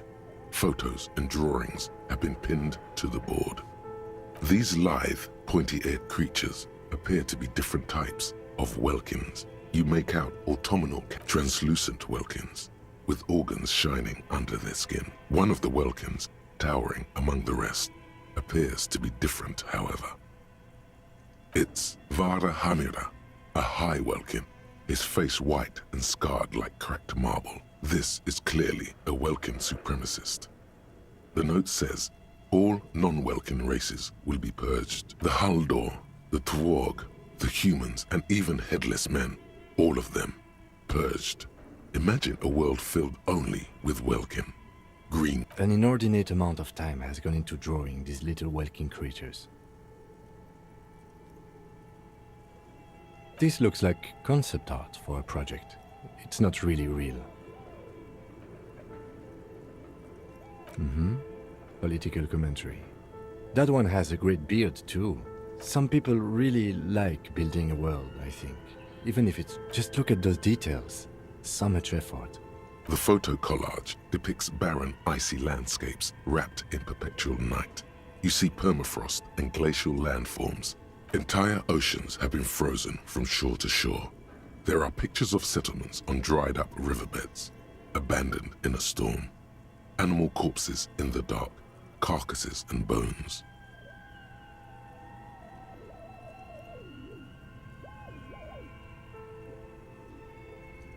Albeit dark and cold, this vision also feels cozy in its own way, like eggnog or morphine, a much-needed respite from our own world. A pinned postcard reads, "The heat-death scenario, a desperate fight for geothermal energy. This is a monthly calendar from the year 50. Cryptic words like sprint, daily minimi, and GPI span the marker drawn. So much pain. Back pain, neck pain, headaches, carpal tunnel, chest pain. No gym membership can make up for working in this manner." As time goes on, the numbers in the boxes grow rarer and rarer. The board becomes an empty snowfield in the final days. Only failure and regret dwell in this region. Looks like they didn't make it. A note in the bottom left corner of the chalkboard says, "See the prod schedule filament for details." The handwriting is only partly legible, but outside, a cold wind wraps the building in its bosom. Snowflakes in the wind. An old woman passes what the locals call the doomed commercial area. Right on, man, right on. This old fireplace is covered in lines drawn in blue and red marker, the mesh spreading over the stone like blood vessels on alabaster skin. Radio frequencies, it seems. UKV 12 unclear. It looks like a cardiovascular system split into veins and capillaries. You think so? The web is comprised of radio stations, all lead back to one red heart, titled the Game Master Frequency. A note says, this one can listen, looks like a surveillance program. Someone very important. Whoever decides to call in to a call-in station, it looks like. There's no way a little basement studio working here could pull anything like this off. My God. It's as if the less money they had, the more ambitious their project became. Is this like meta? The schedule. I know doom when I see it. The company was running out of funding. Nothing. It's just lines on marble.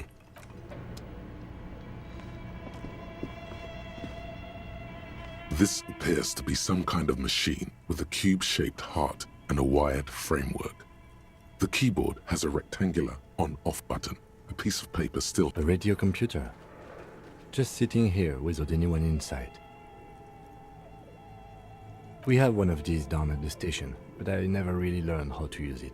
The machine lights up like some prehistoric animal stirring from its slumber, revealing fluorescent play and print keys on the keyboard. The hatch on the machine's central compartment is wide open. It's empty like a beehive without its brood. Some cables. This is where the memory should go. Nothing happens.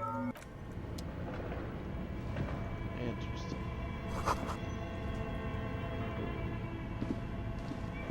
Okay. What do you think is going on with that computer, chalkboard, and fireplace? No, that's not it. I think it looks like one of those popular pen and paper role-playing games. Only these people were trying to automate it, make it work on radio computers. No idea. They stopped filling out the schedule on the chalkboard. Indeed, those Welkins are a dead giveaway. Role-playing people love that stuff. The world looks like a modified version of the we were through call-in stations. None of the players. Then there's the Game Master frequency that listens in on the smaller. His fascination has swept aside other concerns for the moment. He's a little. Wow. Indeed, it's ambitious and untethered from reality, but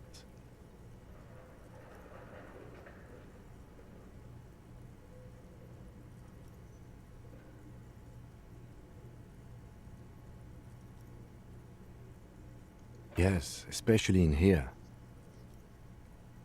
Okay, let's keep...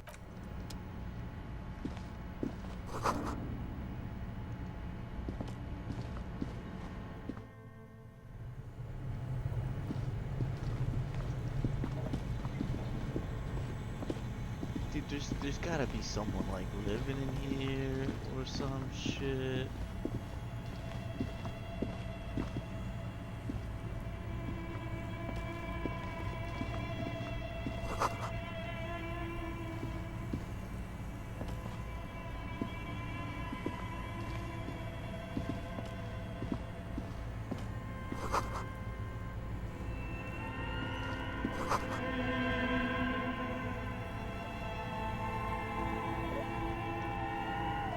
A few bricks have fallen off, revealing a compartment behind the wall. It's too dark to see in. There is, yes. And there also appears to be something inside the hole. Interesting. Do you want to take a look? Your hand reaches deep into darkness and spiderwebs, rummaging around. Are these any good? Most of them are rusty and inoperable, like the rest, but one catches your eye. That's a rare sight. Seems to no longer be functional, but still a beautiful thing in its own way. It means there are firearms, albeit inoperable, still lying around in Martinez. It's an interesting coincidence. Seems like an old bunker from the revolutionary period. Look at all those rifles. Must be an old weapons cache. A few bricks have fallen. Did I take the gun with me? I did. It's worth 11 at 13.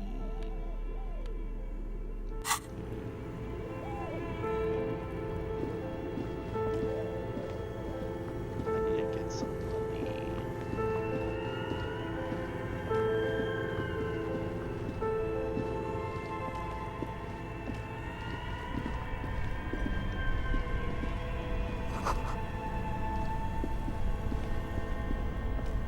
Two cables are plugged into the breaker box. The red one. Rip the red one out. Look how giant and red and inviting. Oh,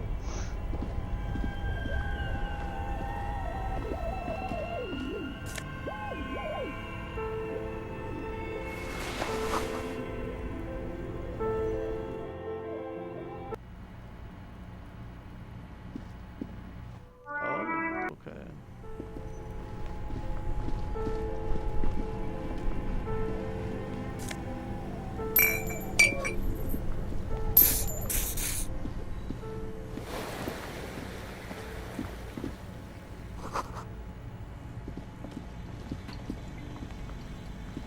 You see a terrifying ice bear with a strange compartment in its belly. The door is covered in frost and the bear's eyes. This ice bear is a hyper carnivore. Be careful. The lieutenant doesn't answer. His eyes are glued to the animal.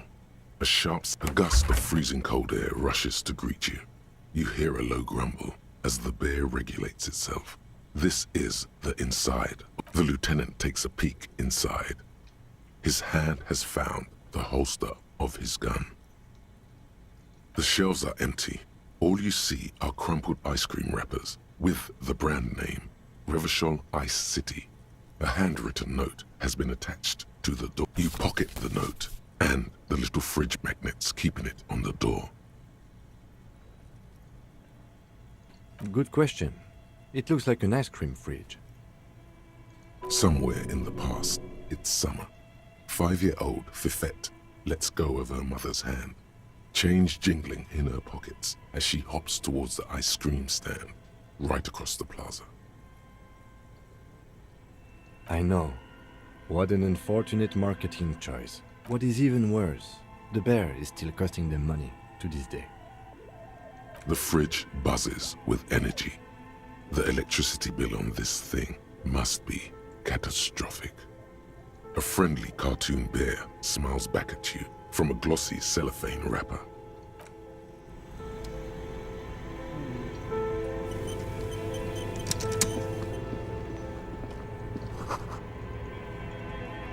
A thick layer of coal dust covers the furnace. Looks like it. Looks like an old central furnace used to heat the building. It's connected to the chimney. No one has used it in ages. No signs of any recent fire. It's dark and grimy here. In the darkness you can hear chatter. It's coming from above. A voice or several voices. What are you doing? Wait, really? We should investigate, see if someone's upstairs.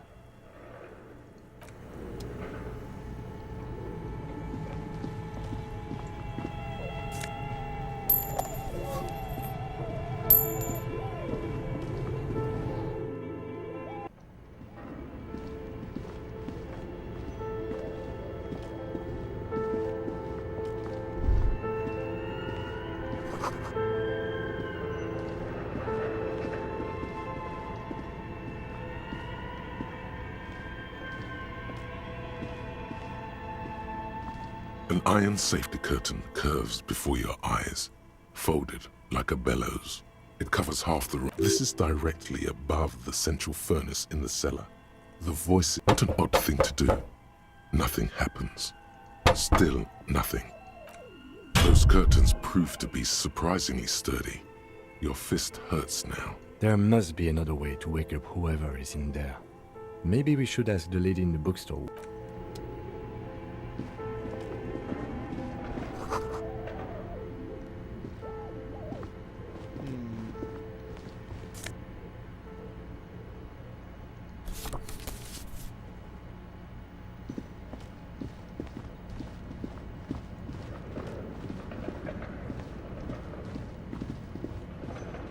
Interesting.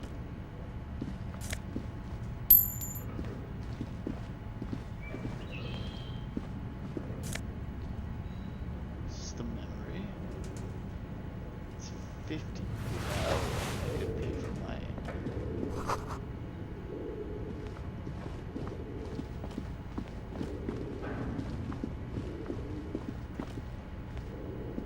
Tiles on the cube are still small. It's empty, like the filament you have would fit like a smooth draw. The filament a bar of fabric right above the keyboard starts producing a soft hum. The sound of static seeps through the machine's planar. Oh no. It was already glowing and now it's also made. The static gets louder, slowly filling up the abandoned hall. Good afternoon. Fortress accident en rue de Saint-Ghislaine. This is East Insulindian Repeater Station 1. Please repeat. Is this the production schedule?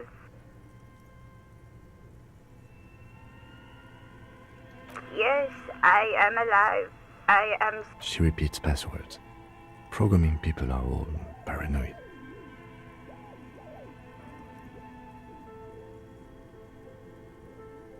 They are merely cautious. It's my job to protect their filaments as a password repeater at the East Insulin. I work as a repeater at the East Insulindian Repeater Station. It's my job to know where you are, Fortress Accident. Okay. Okay. As for me, well, I am sitting in my cubicle. On an island on the river Esperance, a small woman, all skin and bones, sits in a room filled with audio equipment. Thousands of tiny lights are reflected back from her prescription lenses. Now please tell me the reason for your call, Fortress Accident. The filament you have inserted into the reader. Yes. Is that the production schedule? Good. Please repeat the password.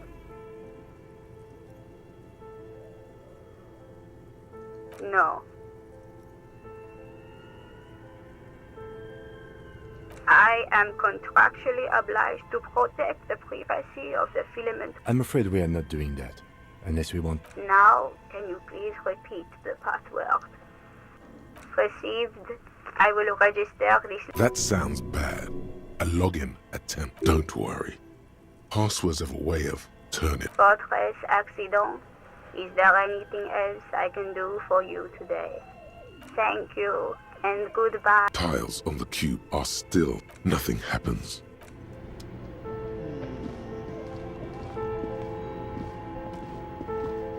Your flashlight slides. Some of the writing has faded with the handwriting is only partly legible. Outside, a cold wind wraps the building in its bosom.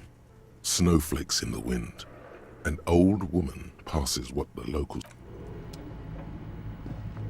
I guess I don't know.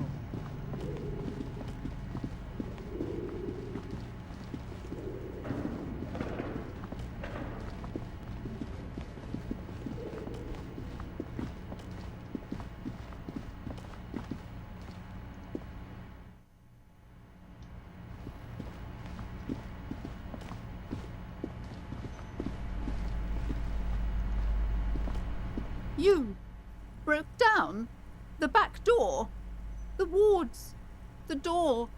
It's all gone now. Dark psychic energy leeching onto my shop. I suppose it's all over now. I guess there's no escape. Just a door. This place is cursed, Detective. They don't call it the doomed commercial area for nothing. Just look at the sheer amount of companies that have failed in this house. I hope you're happy now. Happy that you've ruined everything. Now that you've broken the door, the curse is coming to get me as well. Of course you didn't. You're nothing but a policeman. All right.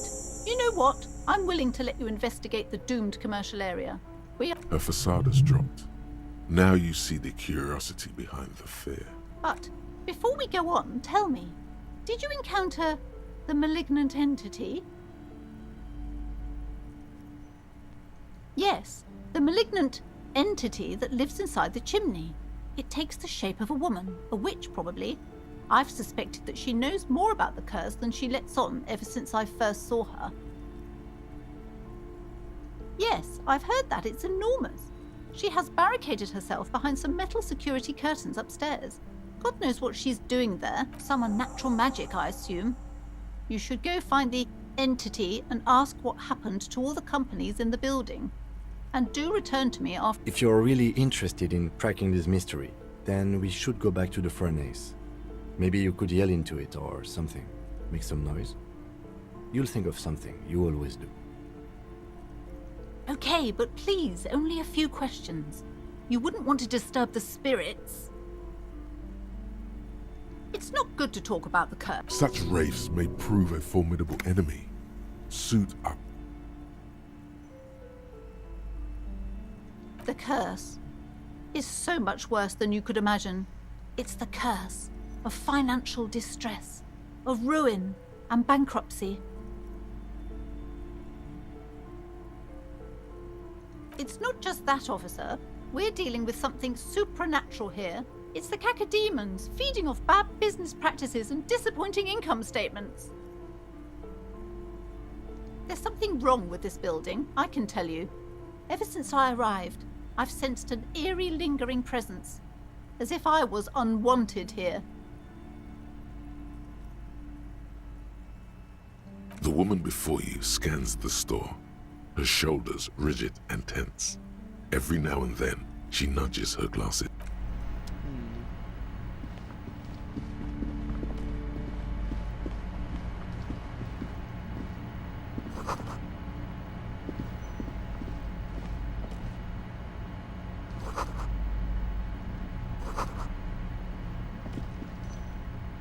These shelves are overburdened with books from the same... So you want me to go back in there?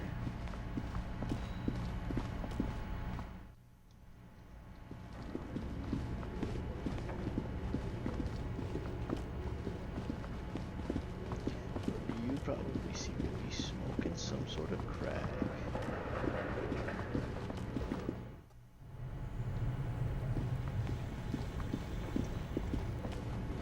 A thick layer of coal dust covers the furnace, coloring it pitch black. Something breaks loose in you.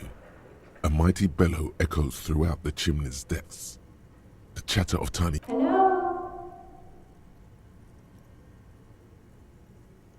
Hello? Did you say anything? I can't hear you. Please come upstairs. There's a safety curtain on the second floor. I'll open it. You hear a low rumble upstairs. The sound of... After you, officer.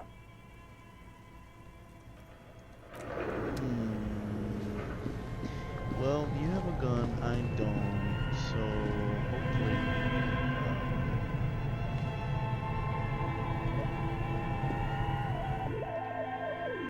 hopefully nothing bad happens.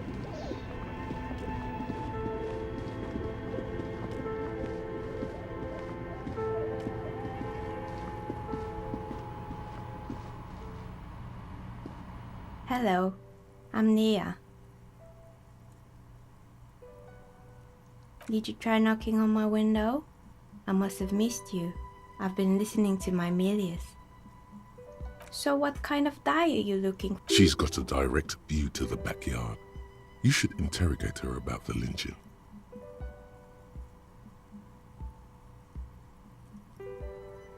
Then how did you get inside? By the south entrance? You know what? It doesn't even matter. What matters is that you're finally here. Let's talk dice. Did you have something specific in mind? I'm a novelty dice maker. Tell me the name of your role-playing system and I'll make the die you need. That's why you're here, yes? As she speaks, her bone-like fingers fiddle with a ring. Her bones light, but her hands strong. Role-playing games? You know the one made by Fortress Accident. Does that count?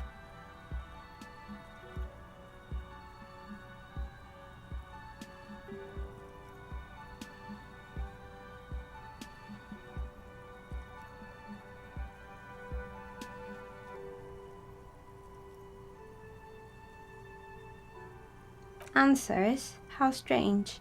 These days people only come to me for dice and role-playing games. I'm not sure how helpful I'll be, but go ahead and ask.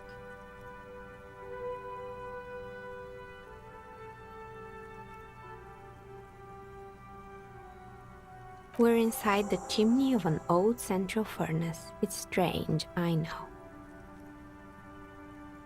But when I arrived here, all the other rooms were taken, so I had to build myself a makeshift home. Besides, I don't really have to pay any rent here, so that's a plus. Creative.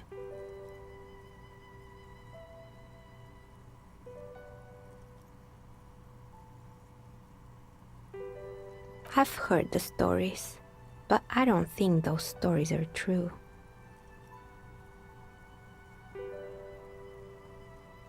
Plaisance, the bookshop lady? I've heard that her business is doing rather well.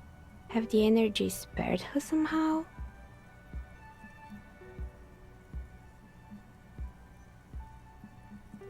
Oh, right. But it's not just the bookstore that's still up and running. What about the whirling in rags? Some people say it's part of the building complex.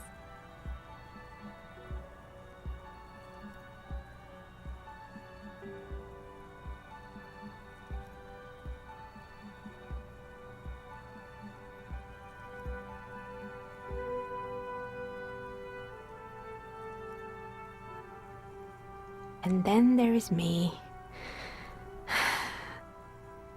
I've been here for 14 years, selling novelty dice to role-playing enthusiasts. Not exactly a million-real business idea, yet somehow I've survived despite the It's because she's in cahoots with the demons. What?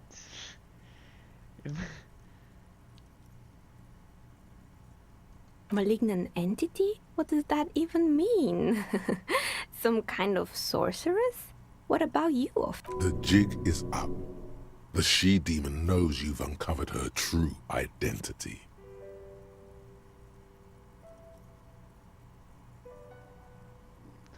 Just sit in the corner and act all mysterious. Yeah.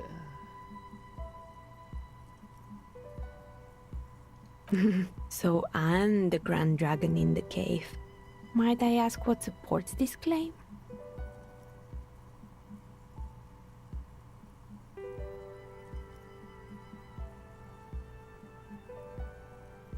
Ethereal? Thank you, but I think it's just the lighting. If you ever find a way to explain all those inconsistencies in the curse, then let me know.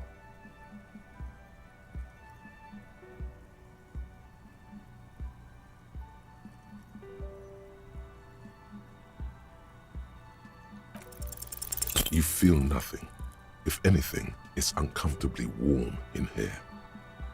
She has begun to idly clean one of her carving tools with... More or less. Are you interested in anyone specific? Rats scuttle in the dark rooms, under the abandoned blow dryers and dusty mannequins. Cobwebs cover rotors and radio computers alike.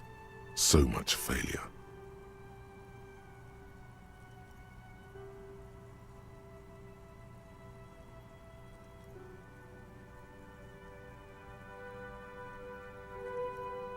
Fortress Accident, the radio game studio.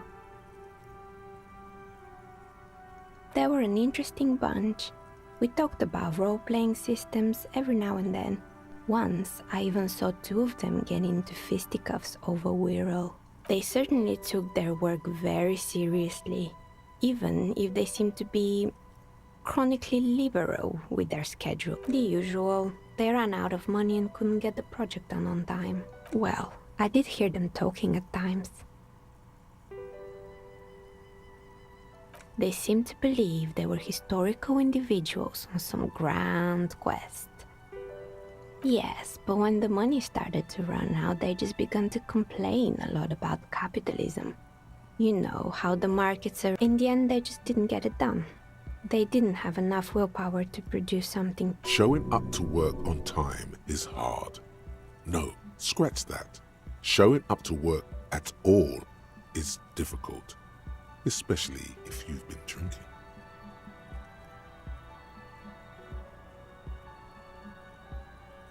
Still, not everyone is going to make it. That's the nature of the game.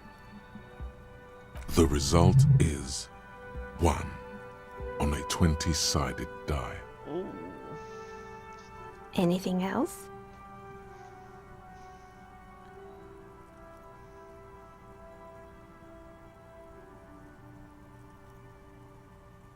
It wasn't merely a gym, it was Artemitep's boxing club.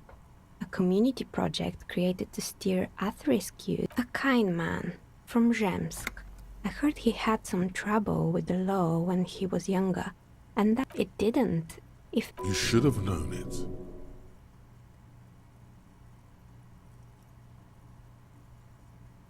Eventually, the coalition took away the funding and the club went bankrupt.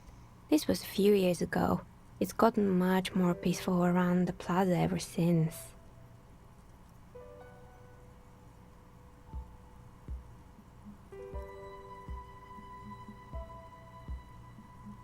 Good. I hope it clarified things a bit. What else? Nothing really. The lieutenant looks at his notebook. Then, the woman under... Your window looks directly onto the courtyard. You're saying you didn't see or hear anything unusual last Sunday evening? I'm sorry, detective, but as you know, I usually have my headphones on when I'm working. It shuts out most of the daily ruckus behind my window. Well, there's always something going on in the Whirling's backyard. During daytime, there are usually those kids. And lately, I've been seeing a lot of drunk workers hang, but I never saw anyone during that fateful Sunday night, I'm afraid.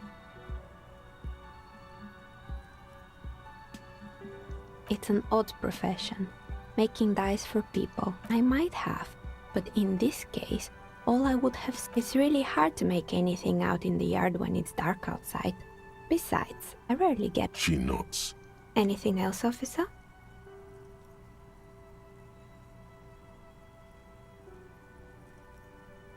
I'm listening. Oh, right. I think none of those doorbells work, including mine. I'm still in the middle of connecting the wires. Sorry about the one with an empty name card. It's the last one in the list. As I said, it's... Sure, I'm listening. Good.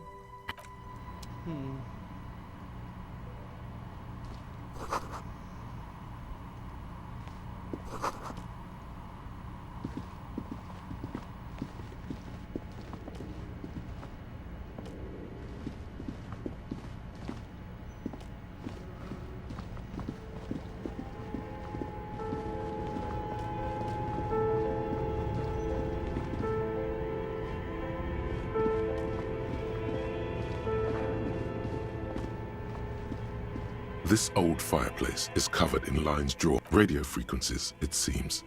UKV 123, unclear. It looks like a cardiovascular, perhaps. The web is comprised of radio stations. All looks like a surveillance program. Whoever decides to call, there's no way. My God. It's as if the less money they had, the more ambitious they project the schedule. Nothing. It's just lines on marble. An echo from times long gone. No one has used the fireplace. So if we turn it on, are we gonna find the schedule?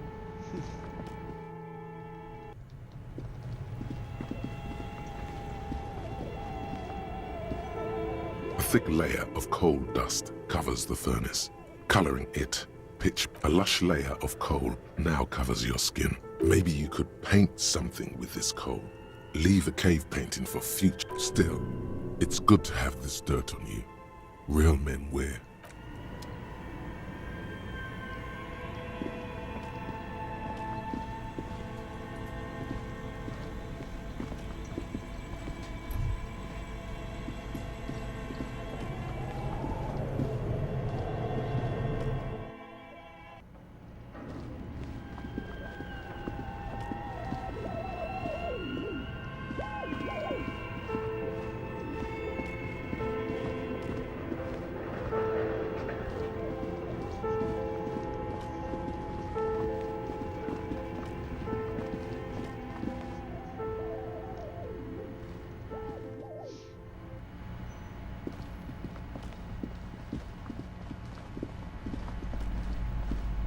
What have you found? And also, do buy the books. A novelty dice maker? Well, spit it out. Why does she need the dice? For some kind of source I don't understand.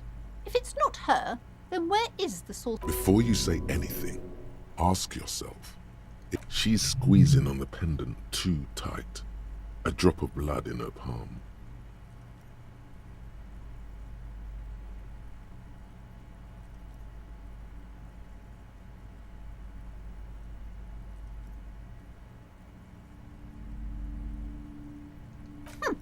Too many inconsistencies. What kind of talk is that?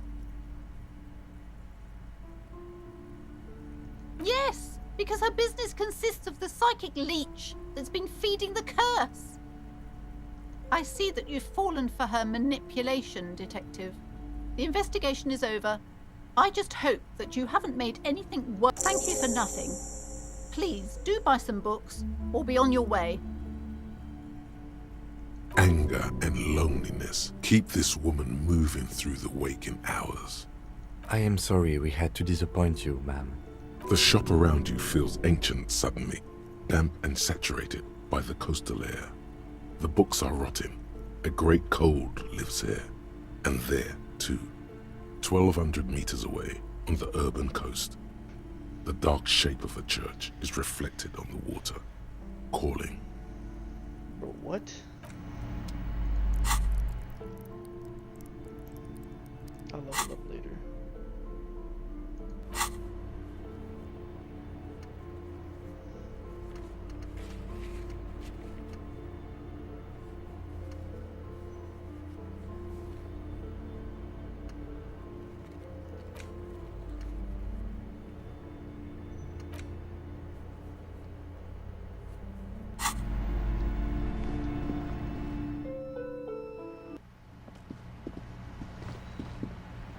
Hello, sir. How is the investigation going? Found any curses yet? Oh, that's great! I hope exciting adventures lie ahead.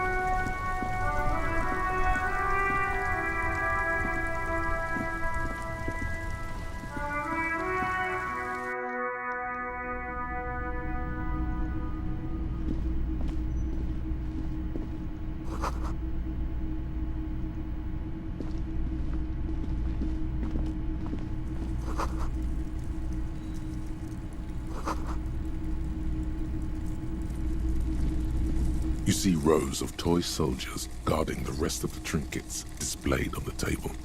Some on horseback, others in rags, others yet in bright blue uniforms.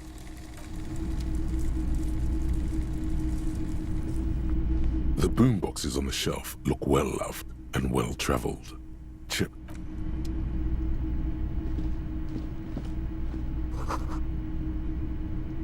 A typical Martinez streetlight sits among assorted floor and table lamps.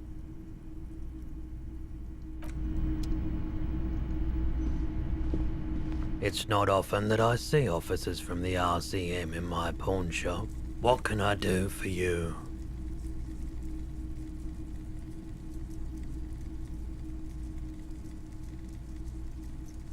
I haven't had any problems myself, though some of my... Who are your customers usually? All kinds of people come through here. Locals, travelers, people looking for a deal, people looking for a keepsake, people who are terminally bored. As you can see, I have a wide selection of goods for everyone to choose from.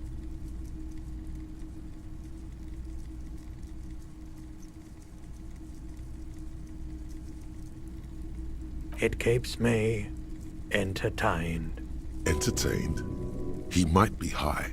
If he is, on what?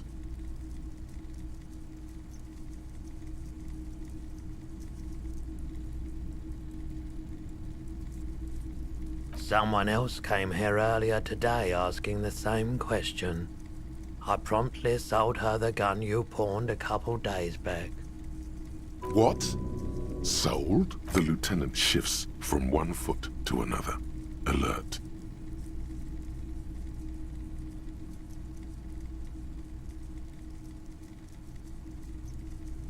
You were adamant about getting rid of it, officer. Said you were undeserving of a service weapon of the Revachol Citizens Militia. And I don't like keeping guns around the shop for long. Off the charts photon emission, she didn't seem like a policeman. Although she kept referring to herself as a pig, which was odd. I found her interest in the gun a bit. Truth be told, she was terrifying. Right, so let me get this right. You sold your sidearm, issued by the Citizens Militia, and now a civilian is running around the streets of Martinez with it?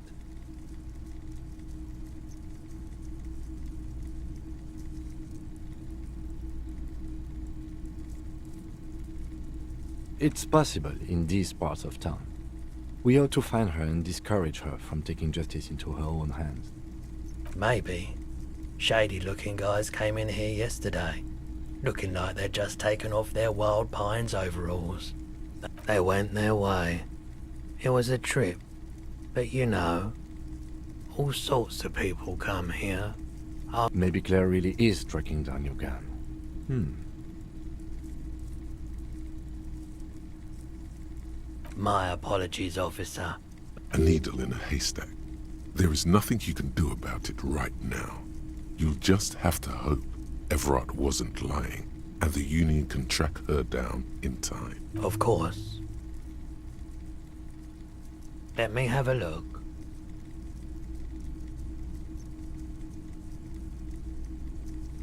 Anything else you're thinking of selling?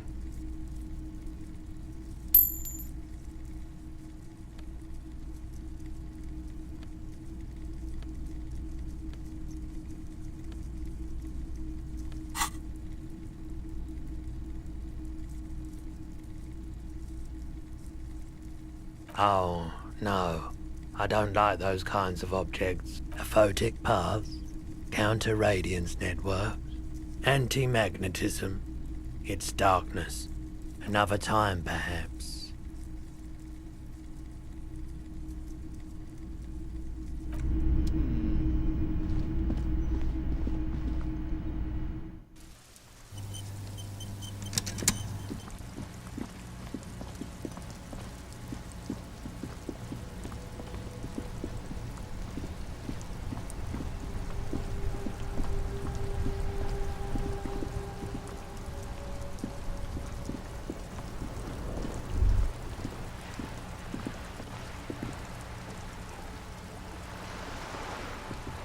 We are still waiting for a replacement for the... What is this? Are you mocking us? This isn't for pétanque. Now. No need to get angry again, René.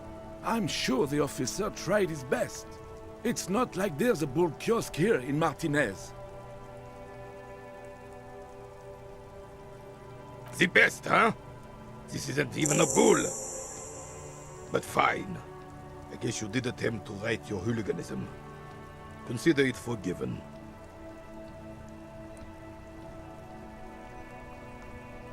Unfortunately, I don't. Unlike in Martinez, the Union is the law. So can you really blame them?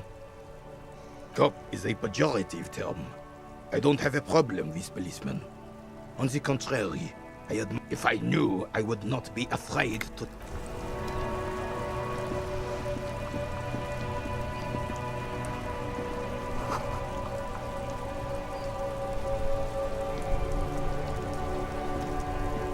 The worn and beaten wooden planks of the bench. We can sit on benches after we've solved the... You can revisit the bench if you ever need to pass the time when Lieutenant Kitsuragi is gone.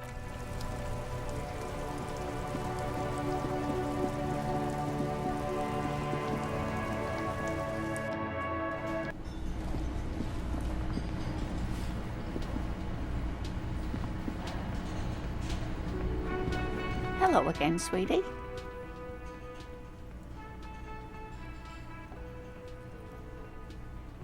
Oh, sweetie, I heard your conversation with the manager about your... You've got guns of steel and a chiseled jaw somewhere under the bloated alcohol layer. Maybe she'd like to sponsor you.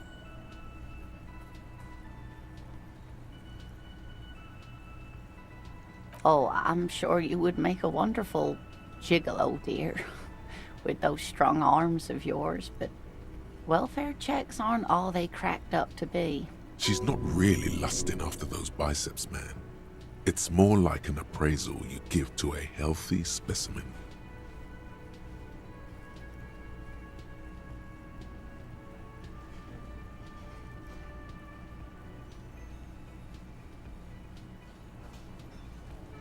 Fuck it. Try to force a tear out of your duct. Really rip into the whole emotional aggression thing.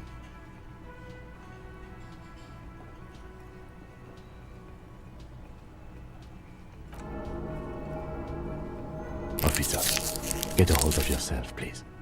Sweetie, I'm sorry, but I think you need more help than I can give you. You must be joking. Although our pay does... It's not easy to assert your right to a decent living wage when you don't have a strong union. Already did that. Everart's money wasn't gonna last forever. You need more. Oh, no, I'm so sorry I don't have money for you. If there's anything else I can do for you, just ask. Oh.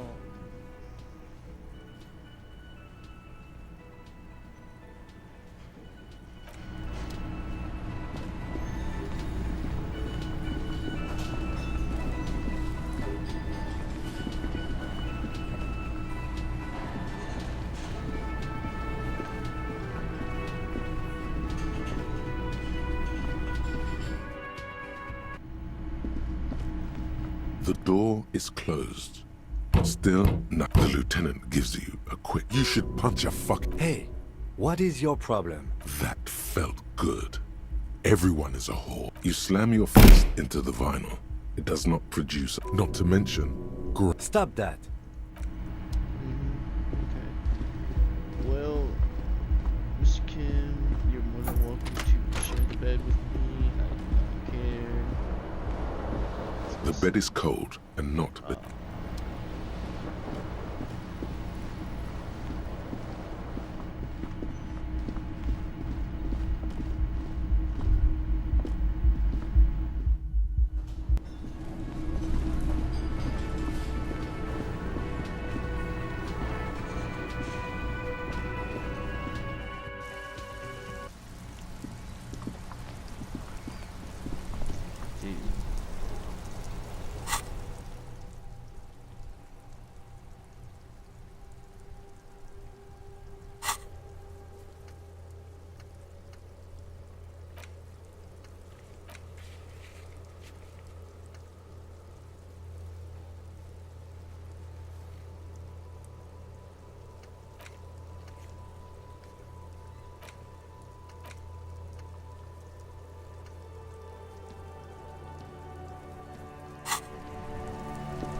Yes?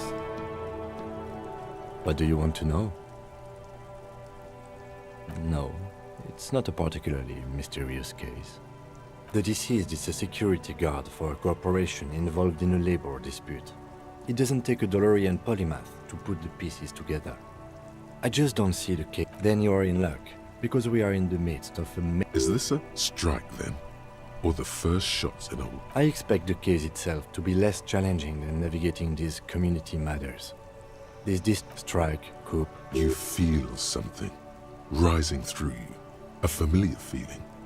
An opinion taking form.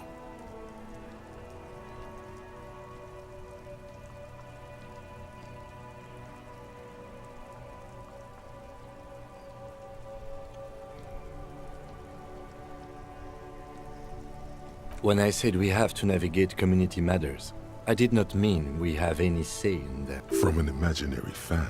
Now, was there anything else you want? Ah, yes. The case brief you missed. Now I remember.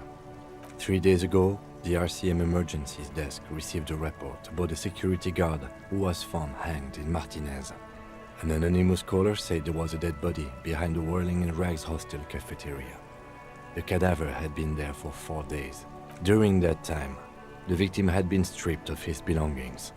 The caller did not identify him, but used the word lynching.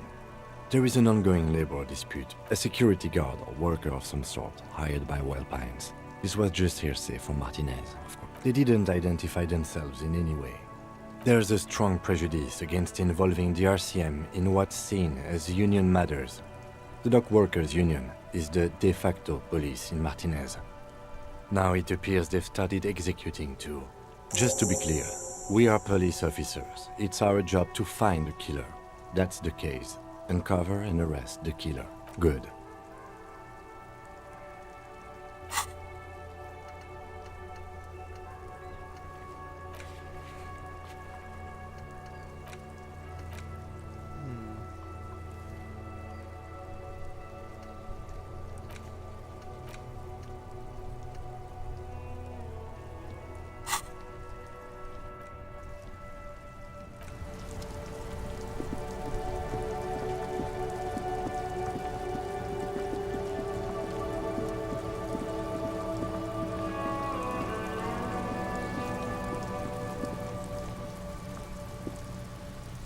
You missed a good show before.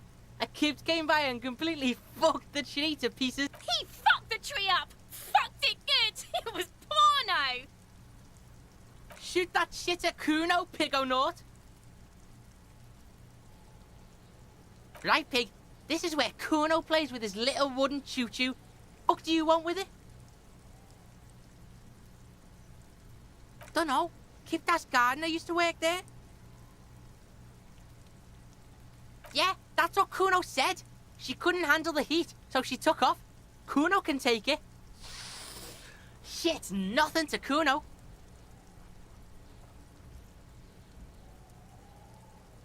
Look, Kuno doesn't explain shit. Kuno just says shit. Yeah, her. No, it's not fucking Kuno's. It's ancient. Look at it. He thinks you're fucking fool, Kuno. He says you climbed the ladder up to your magic tree. Get the fuck out of here, Pig. Kuno doesn't have a magic treehouse. Yeah, whatever. Kuno doesn't give a shit. Shitload, Pig. What you... Don't tell the pig shit, Kuno. Pig's choking. He's... If I were to want to waste my time, which I do not, I would ask them who he is, how he got there, and the usual. Kuno doesn't give a shit about the armor. That fucking had one thing majorly wrong with him. He's a fucking mutant. Do you remember how he looked? Fucking growth hormone shit. He's a giant. The armor's too big for any man. Kuno doesn't give a shit about that freak armor. Kuno threw that shit away. Oh, come on. He's just pretending that he doesn't care because he's too small for the armor. Get the fuck out of here trying to fuck on me with that midget shit. Kuno's 12. He's huge. What are you? Fucking 80. When Kuno's 80, Kuno can fit 4 of you in Kuno. Fuck out of here. Trying to fuck on Kuno. Fuck out of here. Kuno tried to get the helmet on. It was too big. Kuno kicked that shit in the sea, rugby style. That shit means nothing to Kuno. Yeah, that shit means nothing to Kuno. Kuno doesn't give a shit about material shit. Kuno's a fucking monk. You wanna fuck on someone about that armor? Go fuck the mustached union fuck. The jolly troubadour shit at the gate. Yeah, cocking boot. You know that jolly union cow fucker? Came around talking about cows or some shit? So yeah, he's the one you want to talk to. He's fucking crazy about that armor shit. Coming here pretending like he likes cows. Trying to catch a peep at Kuno's armor. Go to the gate. Ask him yourself. You're testing Kuno's Get lost,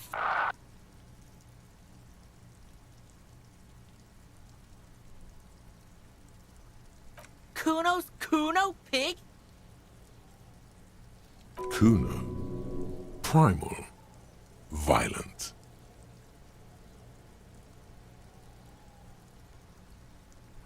The fuck are you calling a third person? Kuno's the fucking first person? Watch out, Kuno! He's trying to fiddle you! He's gonna put his hands on you! Help! Pig's got Kuno! Help! Rape! Help! He's got the Kuno, help! Yeah? Get out of here before the Kuno beats the shit out of you. Yeah, that's right. Drag your fat ass out of here, fat boy, before Kuno fucks you. Bye! Got bugged by the Kuno. We alright? You wanna get fucked again?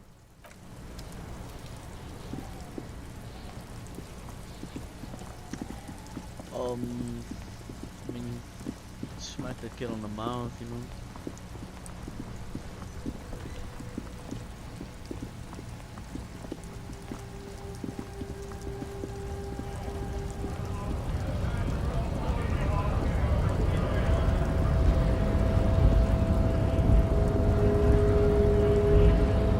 Hola, wandering man.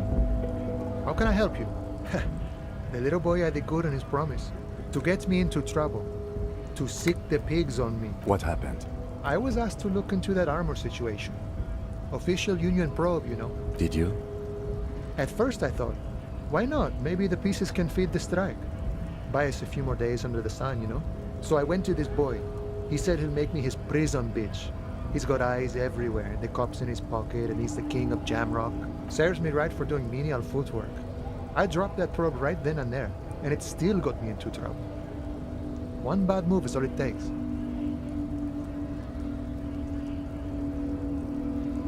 It's a minor nuisance. It's all good. He thinks, not yet. Better to get this business out of the way. I learned that people don't want to talk to a drunk Union man about some armor. What else? Not much. Technical stuff mostly. That was the interesting part. I did some research into this armadura. Let's say I have friends at the library. I didn't get into the material science, just how it comes off. How does it come off? In parts. 4 in total. The helmet was the first to go. The kid says he tore it off and kicked it into the sea. I believe him. So, as I count, there are 2 parts missing. The gauntlets and the cuirass. This is where I left off. Too much hassle. More like a job for some militia. I guess you won't be collecting them all then. That's less work for you at least.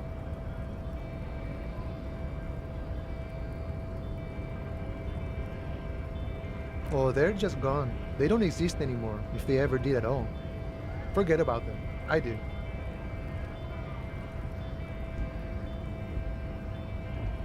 Nice and balanced. Some junior officers can take care of the rest. Smart choice. It's only that one spot you need armored too. The one the bullet hits. Good luck if you go for those boots though. You'd have an easier time wresting the spurs off a boyadero than getting them off him. No problem. If you see that kid, thank him from Call Me Mañana. Thank him for showing me the way.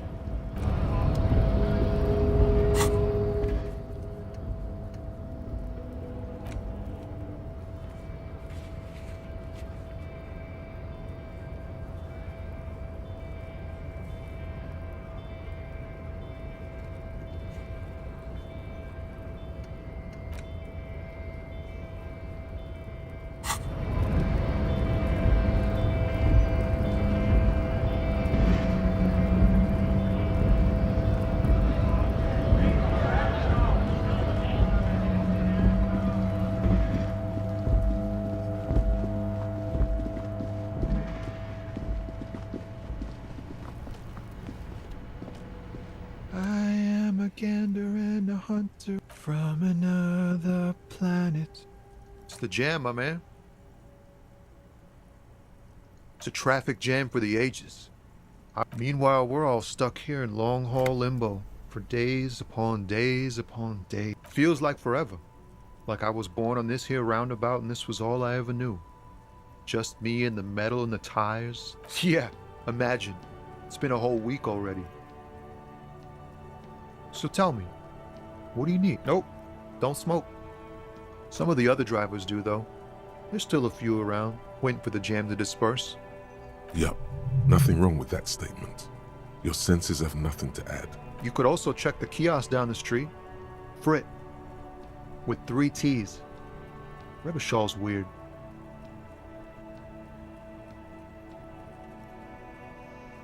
Don't be a stranger.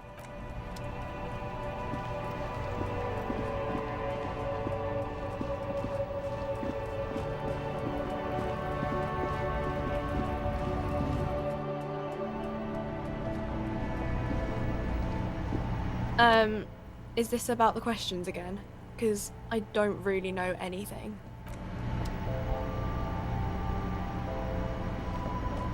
A small cabinet on the wall is filled with various medicine. Just ask me if you need anything from St. Baptiste. We don't stock prescription meds, but we do have Nosafed, Duramine, magnesium, and Hypnogamma.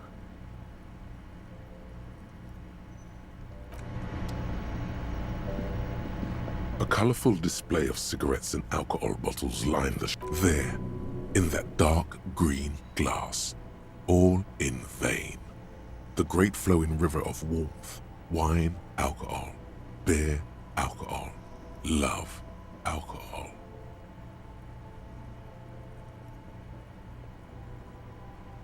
I'm obliged to inform you that both alcohol and cigarettes damage your health, but I guess you already know that. Know this. You will never finish your alcohol quest if you don't buy beautiful alcohol. Oh. Fair.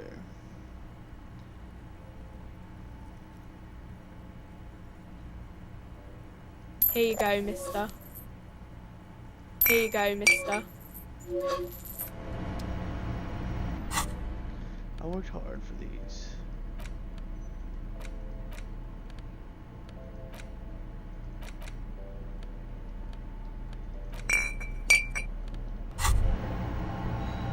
Well, hello. Someone seems to have found himself a bottle of what a solid can of mass-produced piss water. Well over 10% alcohol in this so-called. Wow, the gods of mass production have made this alcohol container laughably easy to open. A child, there's a satisfying pop as the cap comes off, and the hair on your back right.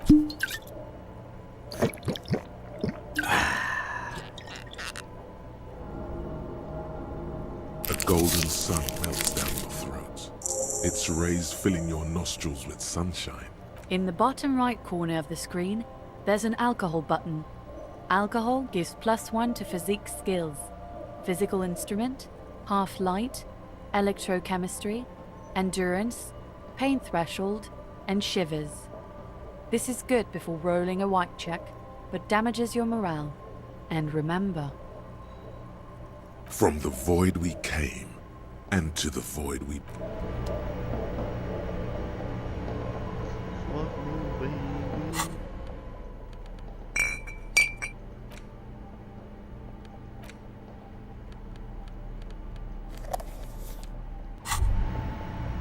There it is. A brave little... You picked the best one. This soldier is fat and succulent. Get a load of this. Hey, you can't smoke in here. Shut up. It's already happened. Repercussions, it will help you concentrate a bit. That much is true. Thick, warm smoke gets sucked down into your lungs. Immediately, you feel a warm nostalgia fill your head, body, and soul. in the bottom right corner of the screen, there's a cigarettes button. Cigarettes gives +1 to intellect skills. Logic, rhetoric, conceptualization, visual... I love how my partner didn't say anything to me. It's just like, yeah, dude, this guy fucking sucks ass. Yeah, I smoke inside. I'm vibing.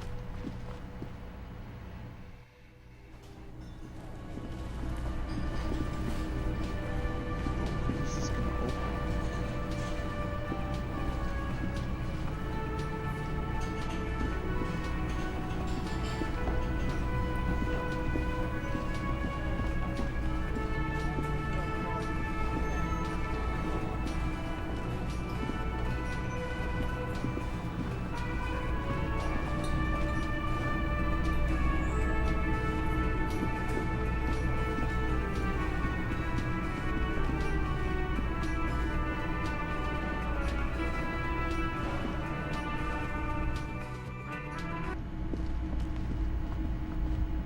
The door is closed.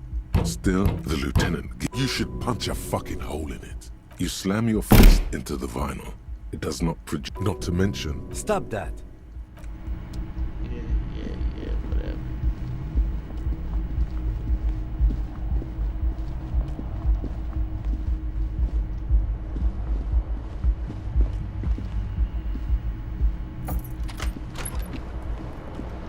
The bed is cold and not but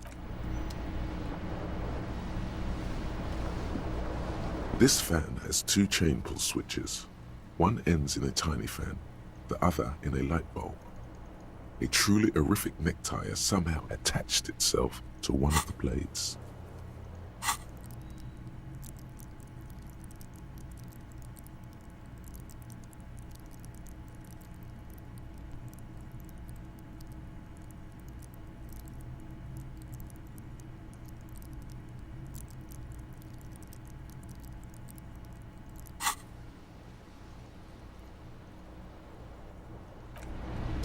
This fan has two chain pull switches. You swoop up and catch the tie. That's cool. Snap.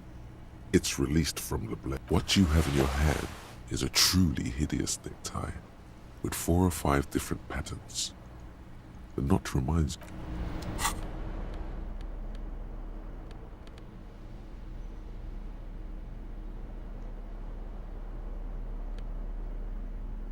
Dude, I look nice.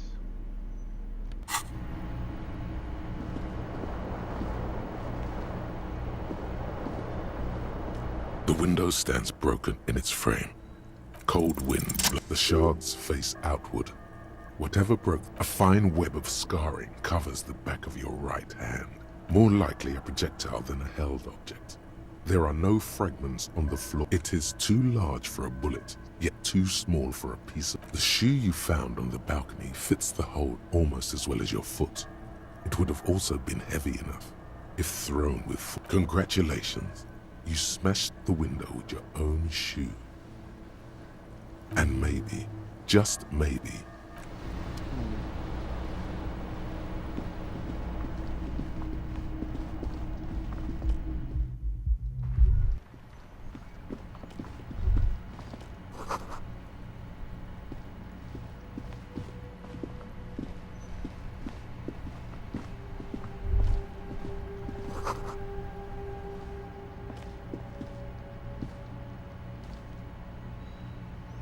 Bro, can I skip the day?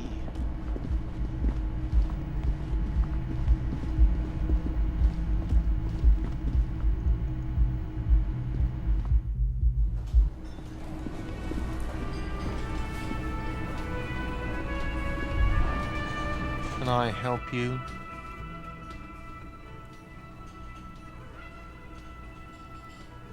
Another thing. Great. I love those. Yes, not the whole damn union, thank God. Just the nastiest and... They come here in the evenings. Dumb, unruly types. Think they're big... We should find out who this Lord faction is, occupying the booth. Loudness means talkative, and we need info. We don't. We have to wait. They'll show up sooner or later. you glance at the clock on the wall behind the manager. Huh. Good question. They're probably getting drunk or protesting something somewhere. Or laying low after the... They probably fucking killed that guy or something, and that's why. I have a feeling we'll make their acquaintance sooner or later. Yes? You should totally sing karaoke here, the first chance you get. Your emotions need to be expressed. People need to know your vast, oceanic soul. Okay. Utterly. And through a PA system by other people, whether they like it or not. Ram it up their ears, says your adrenaline gland. Violently express yourself. Who is mistakenly identified as a cop for his prominent jaw? You should sing the sad small church song from that tape you found. Thought it was obvious. No, don't sing the happy song. It's stupid. You would need another copy of the tape first, though. The one upstairs is destroyed. That sucks.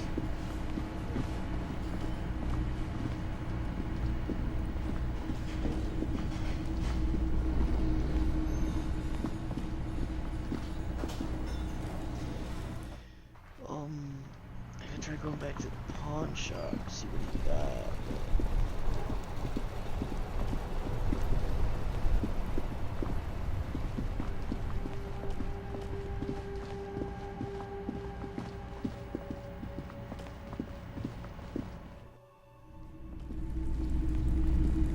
You see rows of toy soldiers.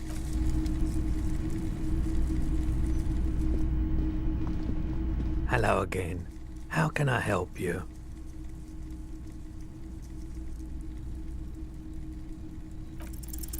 Feeling warm and enthralled by the movement of light, a drug developed by the military to treat and prevent radiation sickness. It has psychedelic side effects, and it... How would I know?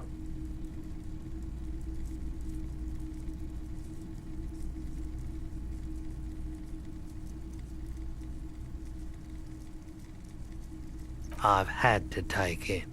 You know, since the... He's taken it for mental and emotional, not physical pain these days. The cleanup happened 50, so I came to Martinez. I like the theory more than the story. Yeah, you gotta get in on those vortices, my man. You said you'd done it before. The lieutenant steps away, pretending to admire some of the knickknacks on display. Looks like he doesn't want to get involved. Here you go, man. Yes, darling. That's the coalition government ordained Parolidon. Straight into your gut.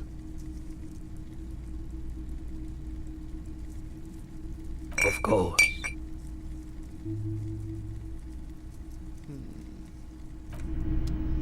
Oh, just like that. You gotta The stop typical being a Martinez spaz, streetlight bro, dead sits ass. among... Stop being a spaz.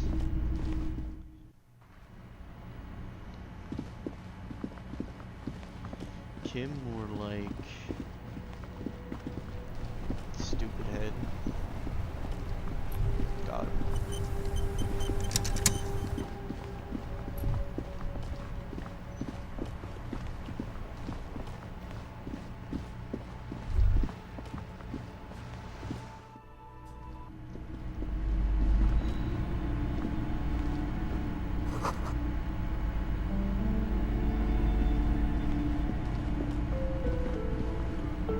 A small mountain of colorful board game. Wonderful board games. Raubritter is a fun game of economic competition, but can get quite intense after a while.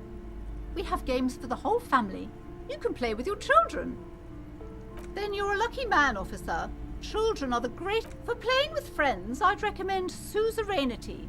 It's a civilization building game where you build a civilization, then set off to brutally colonize and repress other civilizations. It'll cost 12 real.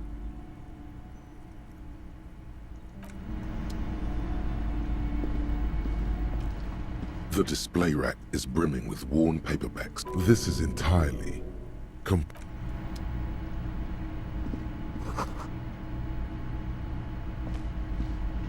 music here, right?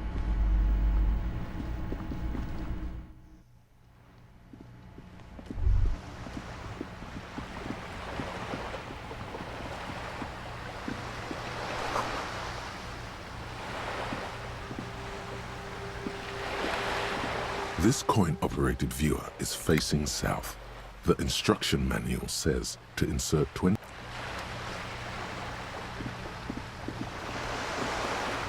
This coin-operated viewer is facing southwest. Its coin slot is full of fossilized bubblegum, rendering the machine permanently inaccessible. The metal feels cold and wet under your palm. It looks... Probably some kids. A thick layer of graffito covers the lenses.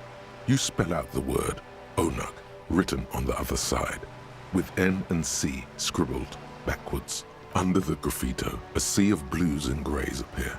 Behind the water lies a coast studded with concrete and reeds. On it, a church on stilts. Lanky, around the large wooden building, you see chunks of sea ice gathered on the beach, and they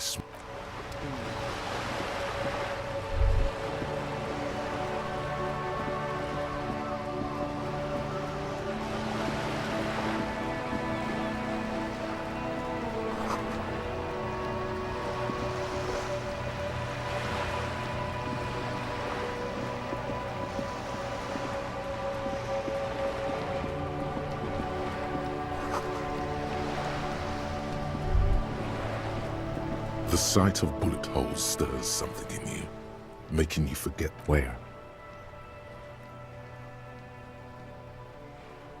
There? Those are old. These bullets were fired during the Revolution, over half a century ago. They do not warrant investigation. We should focus on present crimes, from the present century.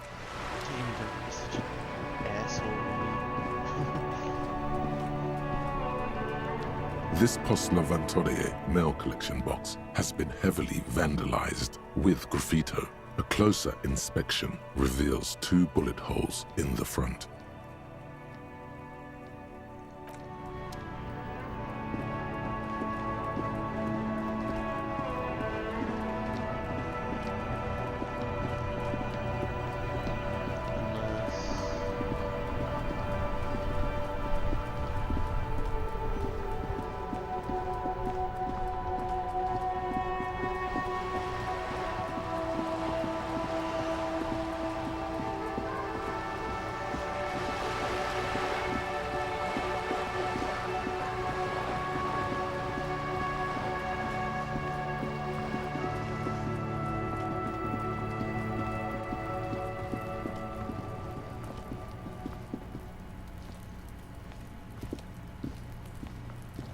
You see a young man on a balcony, nursing a cigarette. Not looking for any trouble, officer.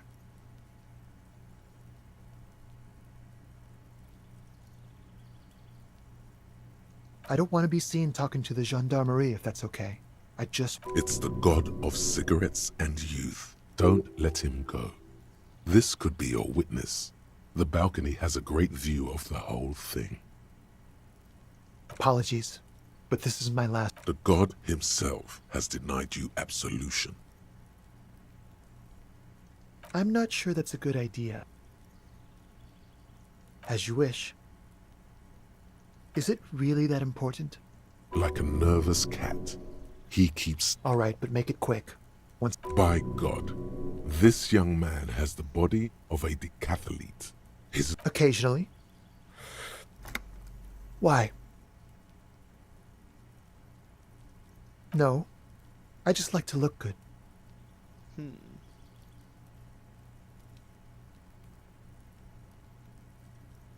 He gives you a honeyed smile before shaking off the cigarette ash. I can tell that you finally got him down. Thank you. What were you doing last... Oh. You already asked me that, didn't you? No, not you two. Some more muscular type. And when did you speak to this more muscular gentleman? Last week? I don't know. Look. You didn't answer the question. It was my Sunday friend. A Sunday friend? How intriguing. He doesn't reply, gesturing no with his cigarette. Under the dull and someone hides behind a curtain. Those windows have eyes, and those eyes are watching. spying on you three. My name? My name is Martin Martinez. Martin Martinez? Good local name. Let's go with that. No. We won't. Now, if you'll excuse me, I really need to get going. Good luck with the investigation.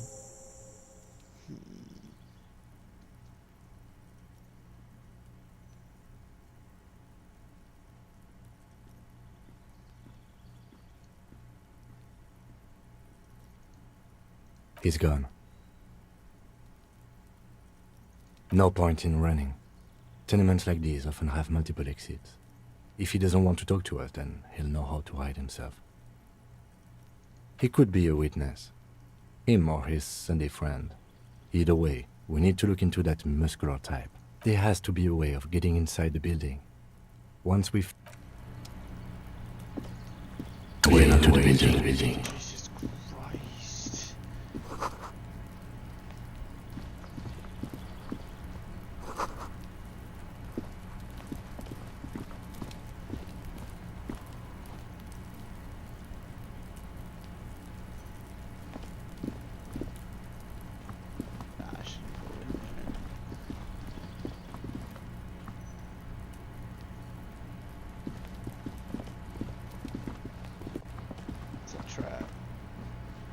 This is a wall on the side of an apartment building. You have no clue. So many walls all over Mod.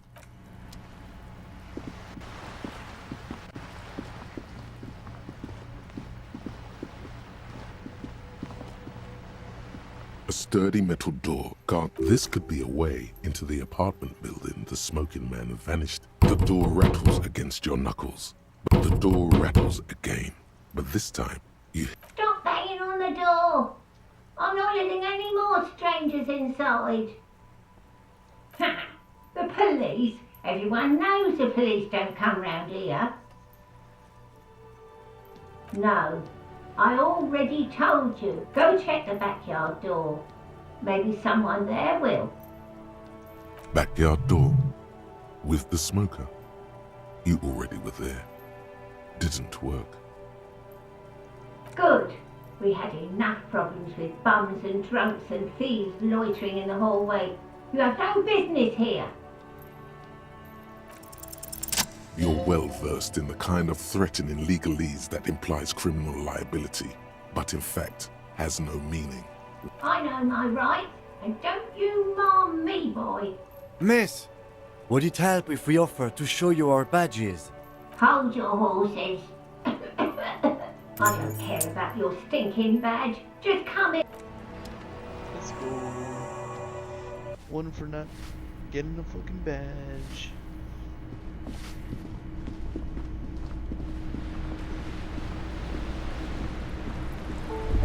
A shift in temperature. The air chills around you. Dust set.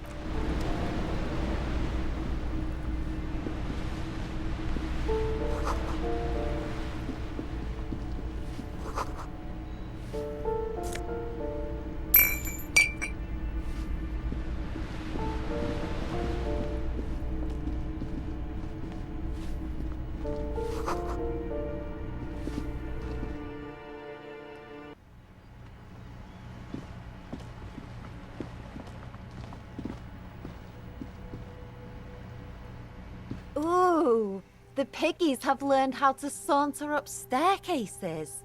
I didn't think you could do that with hooves. But here you are. Yeah, I can... That smell coming from her paint bucket. It's not paint. It's heavy fuel oil. Red-dyed heavy fuel oil, intended for exclusive use in government vehicles, to be precise. What did you think I was using? Aquarels? Sucked it out of a cop's fuel tank. Something to think about next time you're driving around in your pretty little piggy carriage. What do I care about some fucking tin eggshells? Ugh, alright, sad piggy. I'll give you this one. I saw a little girl in the If you haven't been there, the village is a shithole down the coast from the main plaza. Have a good time. No. I have a weakness for animals. Or a weakness for police officers, miss. Thank you either way.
You hear someone walking around inside. The walking stops abruptly, but a poor communard from the looks of it. The room is barely bigger than a closet.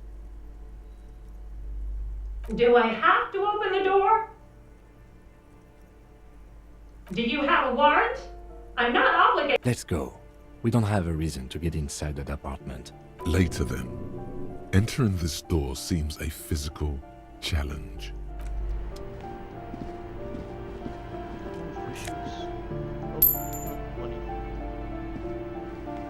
This door has been closed with a padlock. It's a solid lump of metal, but the shackle is deeply corroded. Better whip out those cutters. You won't get very far otherwise.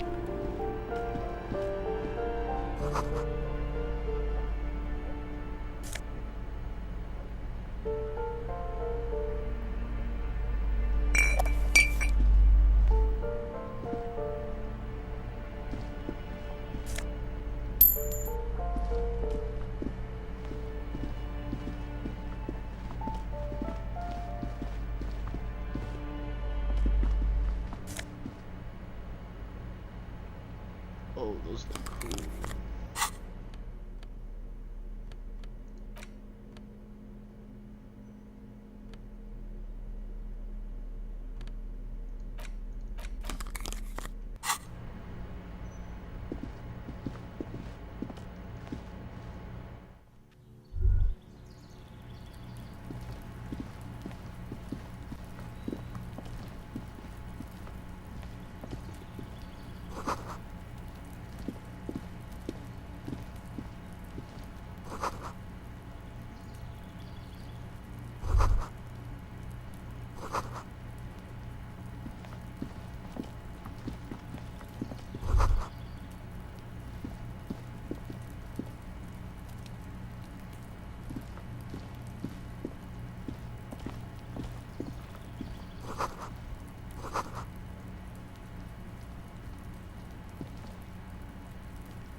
probably get back